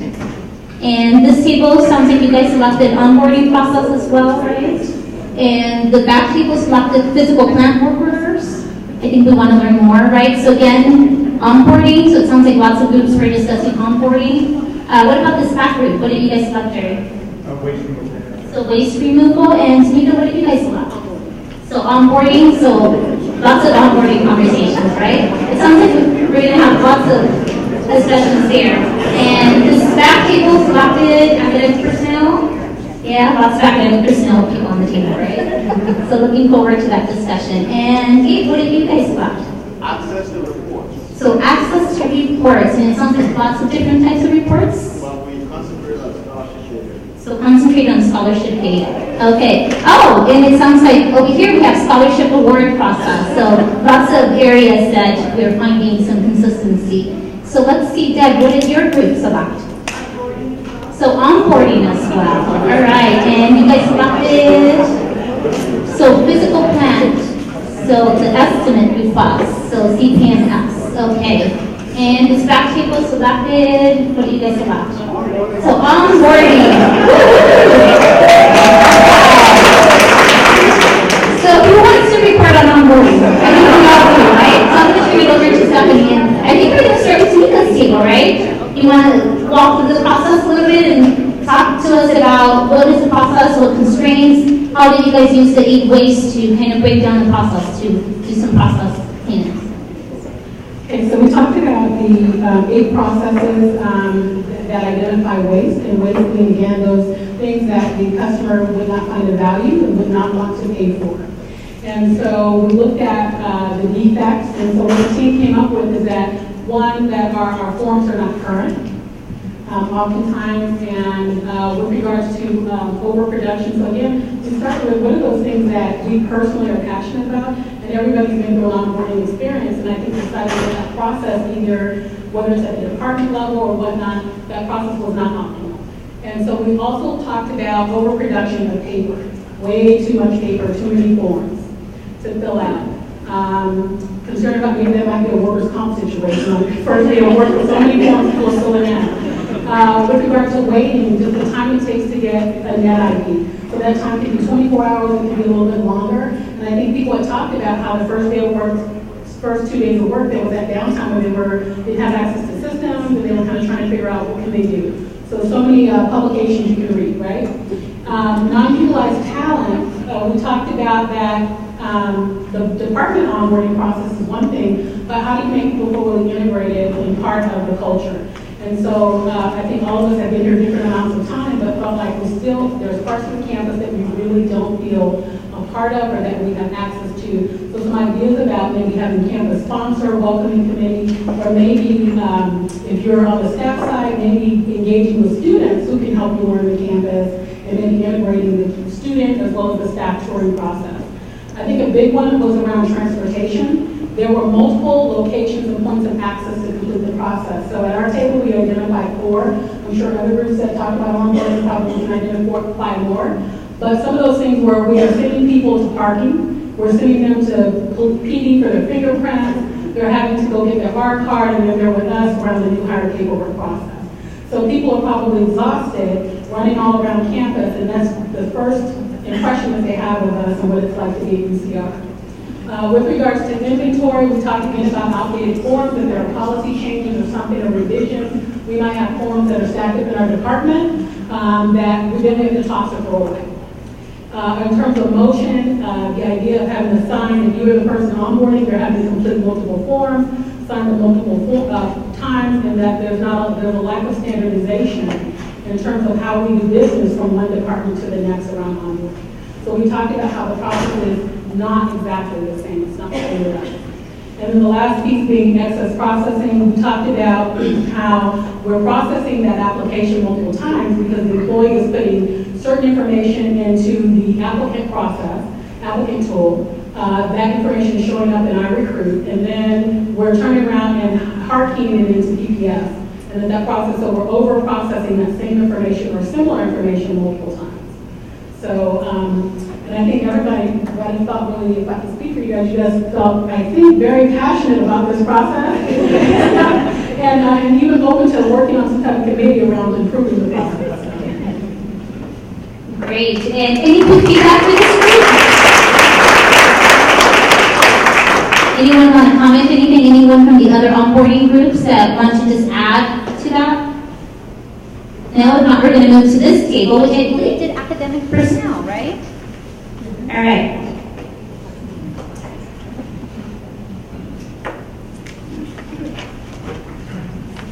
We did something actually just general. What we were talking about is that it seems like a lot of people touch the same thing, the same file over and over, entering the same information over and over. So our discussion was about having a centralized database. And the goal was to provide accurate data, to standardize it, to get quick results, and also to get rid of redundancies. We looked at delivery. Basically, we wanted to have customized or standardized reports, easy access by the customer, all data in one location, all data being up to date with real-time information, and being able to print different reports that each department or unit wanted. We also looked at the flow. We wanted to map it out as to who does what. We enter the information maybe from the source and only at one time, and then that flows up. Have it in a routing or electronic system where everybody can access it. And again, like I mentioned, to eliminate the redundancy and to eliminate the turnaround time. We looked at the waste and found that it was a lot of overprocessing, a lot of non-utilized talent, getting rid of the defects and inaccuracies. So basically, it was just trying to streamline it from start to finish. So great, thank you. Okay, so now we're going to move to this table here, who did the CPNS system. So thank you again to this table that presented.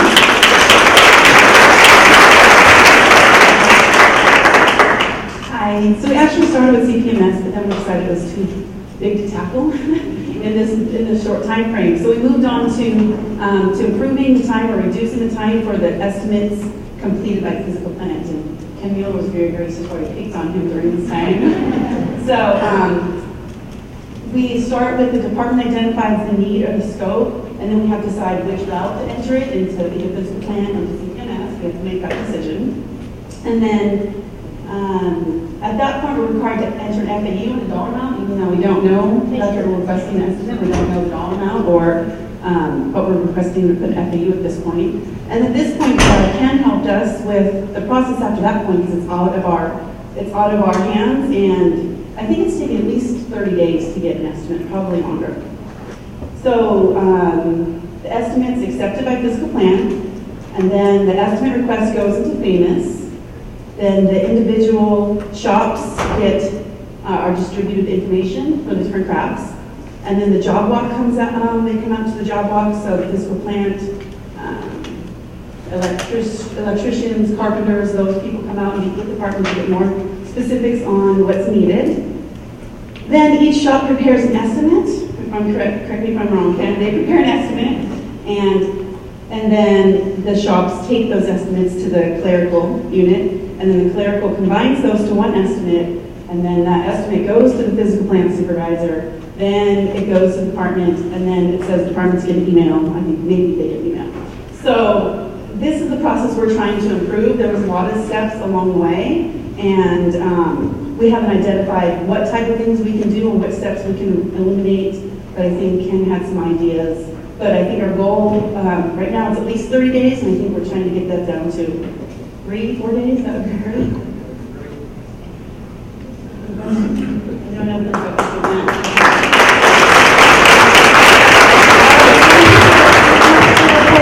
I think we definitely have a lot of talent in this room, and people have picked up the concept quickly. We're going to end today with a discussion amongst all of us. We're trying to get a couple mics. Ron, Maria, and Mark are going to facilitate the discussion for all of us. Can you hear me from the microphone? Can you hear me on those sides? Good. Okay, it's just an open forum. What I would ask is those panels that are in the middle of the room, if you just kind of put those on the floor so that everyone can see and hear about it, that would be very helpful. The only agenda is to discuss what's on your mind. Any feedback, any thoughts, any questions, particularly for Maria and me about going forward, to Mark about what they're doing at the University of Washington, or anything else pertaining to Lean. There are no questions that are off balance. No questions that are off space. Yes, over here.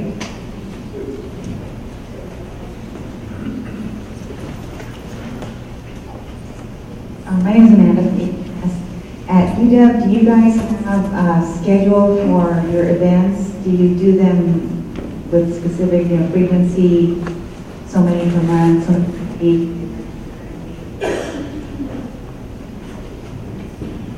Sorry, what type of events? Oh, okay. How many do we have?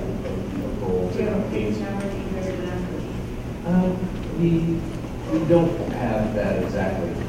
We do say we kind of want to complete X number by the end of the year, so we kind of plan that out. But usually what ends up happening is we have to plan to get more done towards the end, because we want to get teams set up right, so we're not going to do them all right at the beginning. But as soon as we always start with that scope document, and it's an opportunity to say, are we looking at kind of the right thing? Is this going to be something where the team is going to have that opportunity to make that impact, and or is it a thing that's very big that's going to be difficult to get some movement on, right? Because again, when we do a launch, we are really interested in creating that culture and getting that team kind of that win, and seeing how they can impact things. So we spend a lot of time looking at that scope document, just kind of making sure that it's the right fit. We'll run it over there. Or maybe we can hear you. I'm not sure. Let's see. There you are. Since you're standing right here, I can just ask you. Just give us a second. So, this process that you described, one thing that they mostly had in common, at least from my perspective, was that they were all sort of within the control of a single department. So improving the grants processes, improving transportation and parking. What happens when things cross boundaries? So for example, calendaring. If I have to fill out one more doodle because someone can't look at my Outlook, I'm going to cry. That's an example that it crosses multiple, it's like a culture almost. Oh, what do we do? I don't know. But yeah, we run into that all the time. That people want to solve these gigantic problems that cross the whole university. We do spend some time doing that. One of our bigger projects that we work on is this kind of transition. We work on the microphones. The first thing, but no, we work on the transition for building construction, from construction to operation of the building. So we've got the capital projects office. What's the vibe here? We have the capital projects office that kind of runs the construction of it, and they turn it over to facility services to operate and maintain it over time. So that was a big one where we had like 20 or so people on the team.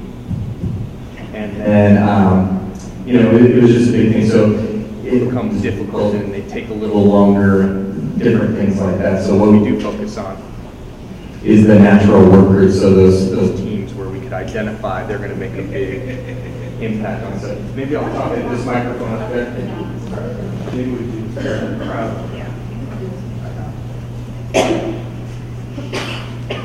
On the spot, problem solving. Did you bring the mic? Take the mic. That's the mic. That's not ours? Oh, we only have one camera, but it's taped. So yes, now I might have forgotten what it was all about. The question here, but yes, get rid of the digital batteries. I'm not sure if that's okay, but when we focus on these teams, it is what process could they make a big improvement on. So while we do bigger projects and things like that, those are things that we realize aren't going to necessarily help us get right to that culture, but we know it's going to make an impact, so we don't not do them. But it's something we realized that the time frame was going to be a little different. So one thing I was talking to someone about is whenever we're doing this process mapping that we do, I left out some stuff. But so we map it up, we come up when we generate some ideas and things like that for improvement. The next thing that we do is we kind of envision what would that future state look like. So ideally, if we got to implement all these ideas, what would this process look like in the future, right? So the next thing we do is we say, okay, well, in the next 90 days, we're not going to be able to complete all of that. So what would we focus on achieving in 90 days? And that's a big thing that we take on any project that we do. What is that impact you can make, and what would you focus on for 90 days? So that seems to help teams a lot when, especially it's such a big project, it says, okay, narrow your focus. So we don't want the team to come out saying, we're going to focus on communication, because you could work on communication forever. We want to identify and look at that map and say, okay, well, what part of communication do we want to improve? And so that's the kind of focus that we like a team to leave that 3 days with. Other questions or comments?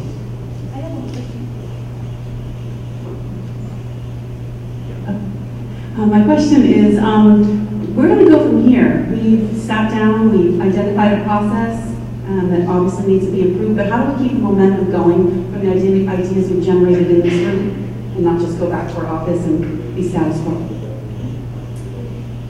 Do you want to speak to the next steps, maybe? You want to pass that one? Okay. That's a absolutely wonderful question, very timely. What we're going to do here is harvest all of these ideas, but it is my view, and I think you all would agree, that we've spent, relatively speaking, 5 minutes, 15 minutes. This is just that's all we talk about here. There's another 10, 100, 1,000 ideas, all of which may be better things for us to focus our attention on than what we've come up with. We're going to harvest all this. We're going to ask you to submit more, which is why you have all this paper, to take away with you these other ideas and send them in. We'll organize those, and we'll start making some decisions about where we're going to focus our attention. However, the thing that we're going to do first is to decide how we're going to focus our attention. And I feel your energy and excitement about the lean. Let's think about doing some lean. Well, that's one way to approach this problem of operational and organizational excellence. A month from now, we're going to show you another way to be able to do it. And I'm betting that our speaker next month will not use the word lean one time. So this is not the only pathway. Not the only pathway. We are going to collectively decide what the right pathway is for us. Whether it's the one that we see in February, March, April, May, or something else. Okay?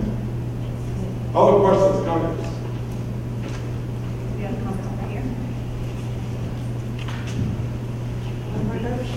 Interested to know a little bit more about how you go about training the coaches that work with the teams on this.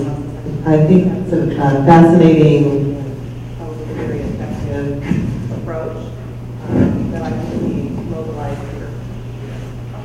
Yeah, so, we have this kind of model for kicking teams off and getting them engaged, and, it's this 3-day launch sort of model.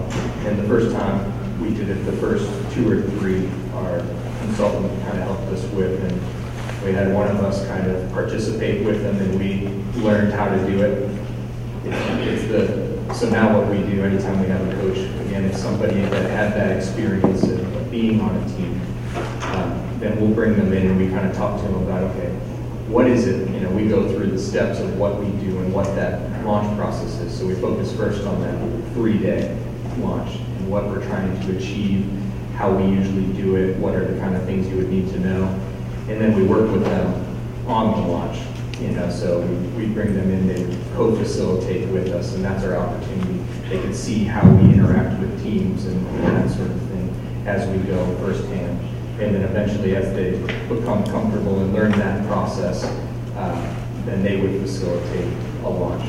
And then we do that same sort of thing for any part of the coaching. So next we look at, okay, what do you do in that 90-day improvement cycle? And we teach to that. And then we go out and they get to see one of the more experienced coaches do that with them. Provide feedback. Again, one of the things that's nice that's built into our process in that 90-day improvement cycle is this touching base with the team every 30 days with leadership, stepping back, saying how are things working. It helps us really as a coaching team. We'll have somebody assigned to work with the team, but it's a chance for us to bring more coaches in and listen to that team and see what kind of experiences do we know about that might help that coach with the next step, and it helps with all those people that we're trying to develop, get that more experience. We might see another example from somewhere else, but so we build that. Then the next thing that we do is kind of, the team kind of looks at how they would mature their area, and basically if they coach other teams or they would work with other teams to say, here's what our experience looked like, have you thought of this? And we do a lot of touring of the different areas that we have going just to kind of build that knowledge, to see those examples and be able to share those and say, hey, it sounds like what you're working with is something that they experienced over there in surplus. You might want to check that out. So that's kind of what it is. I mean, we've got a pretty set process that seems to work, and we improve it as we go, but it's something that we've been very successful at being able to train. So that's kind of how it works. But yeah, the consultant doesn't do them anymore. It's all us and us 35 coaches. You heard Mark talk about in the beginning where they started. So look at where they started, where they are now. This qualifies as, I think, textbook cultural transformation, and very, very, very hard work. Because all of us are in cultures, and you think about how could we change that culture, not 180 degrees, 90 degrees, 30 degrees. It was just that is very, very heavy lifting. And the fact that they were able to do that, one of the things that contributed very significantly to it is their sense of persistence. They are committed to continuing to. Is that a wireless mic, ours? Can you hear me? The wireless bell? Again? Okay, good. So, cultural transformation, that was the key thing there. Other questions? We had a question over here. I look at the last 3 years of the metrics about the evaluation about your implementation. I don't see one of the number is what is the total cost of the implementation of the lean process versus your data pretty much on the performance, like how much you're saving, how much you achieve your goal, but the cost could be another factor. If you're going to spend $100 million to implement, like you say $50 million, that doesn't make any sense. But you spend $1 million, like you say $50 million, that's significant. So do you have this data? Yeah, I mean, so the first thing we like to consider is that it's an investment in our people. So that's first and foremost in developing that culture that we're looking for down the road. So we're kind of okay saying that if we spend a little more money and time developing coaches and people up front, that's okay. But what we have done is we have done, a different group did a ROI, return on investment for us. And the first 2 years, they said it was a 400% return on investment. Last time they did it was a lot more. I'm not comfortable always sharing this number because the way it's used sometimes I thought about, but it was over 1,000%, 4,000%. So how is it used sometimes? Well, just sometimes when you talk about savings to campus, it means different things when you look, some of it's customer facing, some of it's internally facing. So sometimes when you say, this is how much we saved, it could be to campus and then someone wants to take that amount out of your operating budget or something like that. So we're careful how we talk about results and things like that. But when we're looking, we are looking at significant improvements that we want made in a short amount of time. And it's a weekly kind of touch base, so there is some upfront to some of these things, but the research that has been done has said that so far it's been overwhelmingly worth our investment in the time and the people. Do you have the KPI to define what is the ROI? Where are the areas that it doesn't? Do you have like the KPI to define how the ROI can be, how to do it? As far as outliers, what do you mean? So, for example, you have the one of the KPI we have the changes. So the employee retention will be one. Mm-hmm. And then you have the hiring, training, all those will be one of the main factors. Right? You have to list of ROI. Yeah, we do look, different groups have their different sort of things. So grant and contract accounting, they do look at, what is turnover like. We'd like to improve that, keep the people that we're training and investing, money in and things like that. One thing that we look at is we have an engagement survey. So those questions that are about specific to culture, how are we doing there? We're seeing significant improvements on those teams that we work with as far as what their answers to are in those areas. But yeah, I don't know that we get. One of the things that we look at that's kind of interesting at this phase as a lean team, or what are some of the behaviors we'd want to see on a team, right? So it gets more specific than we do have some of those bigger numbers that we're shooting for, but really we have behaviors that we want to see in a launch, like the team interacting. At any point during our process, we've got it kind of measured out to say, here's what you should see when people are doing this, down to the behavior level. And that's kind of our indicator that things are going in the right direction for us. I don't know if that answers your question all the way, but I can talk to you after. Those are really very powerful indicators about healthy organizations. And it's not always about bottom line, but if you have those behaviors, the bottom line will follow. Please. Comment and question. So we're not the right question. The comment is, it seems like what we has done for you is allow you to shift from the crisis management, given the crisis, to be able to actually plan and roll it in, and the efficiencies that brought you the time to do that. Yes. Comment on that. And the other question is, what do you see the limitation? Where do you see the limitations with the technology?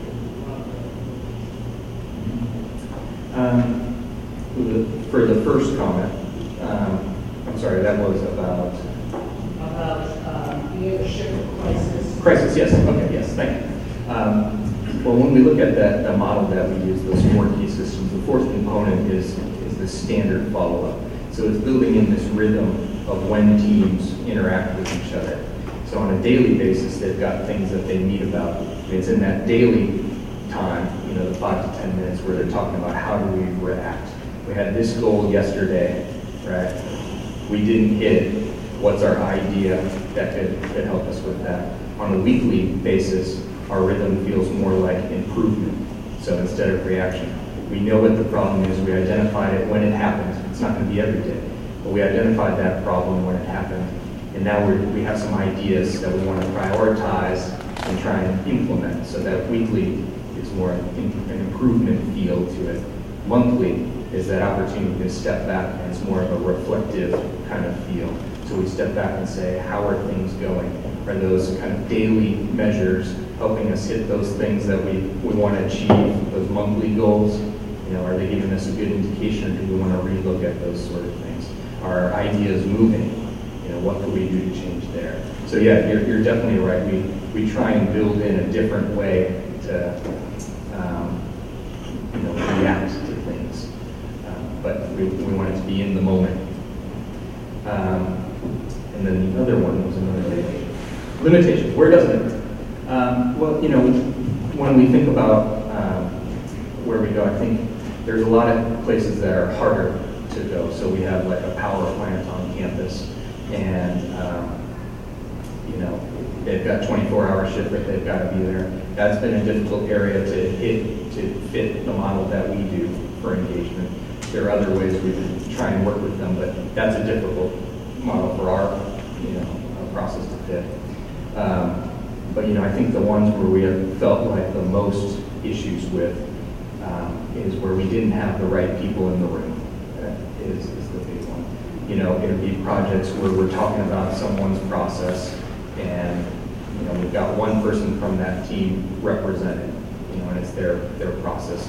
So we look towards that because those are those things that definitely make it difficult to transition afterwards. So one example I think of is this kind of, we worked with the fleet services, and they looked at,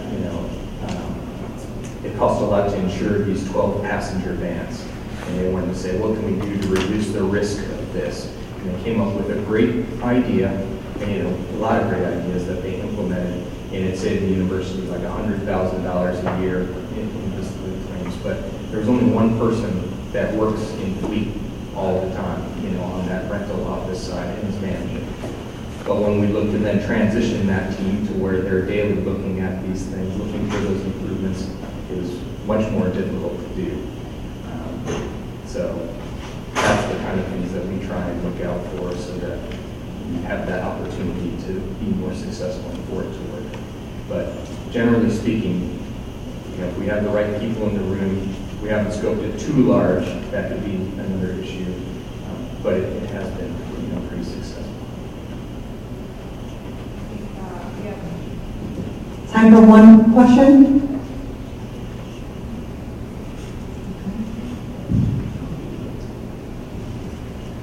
What lessons,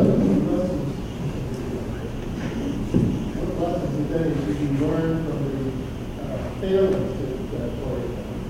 What did they do wrong along the path? Did they lose sight of their management processes, or did they do it too well? I think that's an interesting thing. I've read, there's some books about that. It's like the Toyota way. What's it called? Lean leaders or something like that. But it does talk about this sort of thing, what happened during that crisis with the recalls and things like that.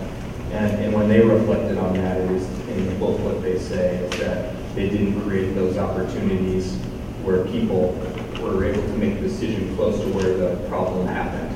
So, and I don't know how true that is, but that's in the book where it basically says, okay, we were making decisions in Japan for issues that happened in America. What could we do to empower those people to have made that decision that we felt comfortable with? So, when I think of that, it's that same sort of thing. How do we get that information, out of a spreadsheet and down to the people that can use it and work with that stuff every day so that we can start all making an impact? Kind of what I would say. Yeah, this is absolutely awesome. Before we move on, I want to, does anyone have any thoughts? The team would really appreciate any thoughts about how to improve. Does anything come to mind how today could have been better? There are also comment cards for them to fill that out as well. If you can't get them now, use the comment cards for it. Please. The time allowed is really, really short, and we spent a little bit of time trying to figure out just what it is we were trying to do. Okay. So slightly better. Okay, we'll try to manage that better. This has been excellent. I do want to say that, Maria, will you join me up here, please? I want to offer the two books that Mark talked about. If you are interested in buying those books, you can send me the bill. Okay? So if you want to buy those books, you can send me the bill, and I don't know what I'm going to do with the bill. We're going to process for that. Yeah, so I'm very, very serious. I'd like to remove any barriers that you might have for becoming more informed about what Lean is all about. Maria and I really want to thank the planners and the ambassadors. You guys just did a magnificent job. Please give everyone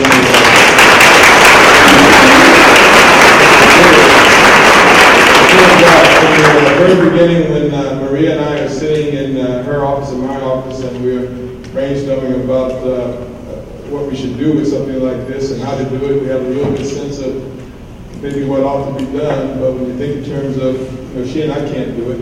We have to be able to identify some of our most engaged and most capable and most motivated people to be able to do it. And one of the things that she and I have been extraordinarily impressed with is that we have an abundance of engaged, capable, and motivated people to be able to do these kinds of things. And so we're still looking for ambassadors for the next three events. So if you want to join this team, this is not a team that has a limited membership.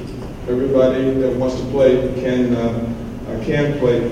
And Maria, did you have any comments before we recognize Mark? No? Okay, well, what we want to do is, Maria and I, we want to thank you very much, Mark, for your, here we have a small token of our appreciation from the entire team.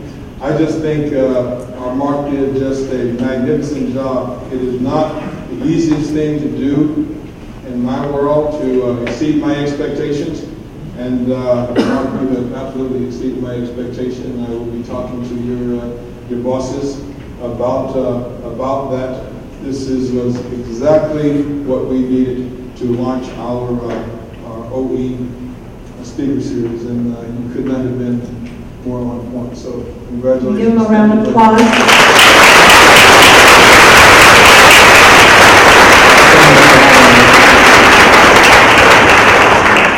I'm just very impressed, yes, with the ambassadors that worked at the level of engagement. I mean, I've done a lot of kind of things where we do events like this and we try and have breakout sessions, but just very impressed by the levels of engagement at each of the tables as I walked around.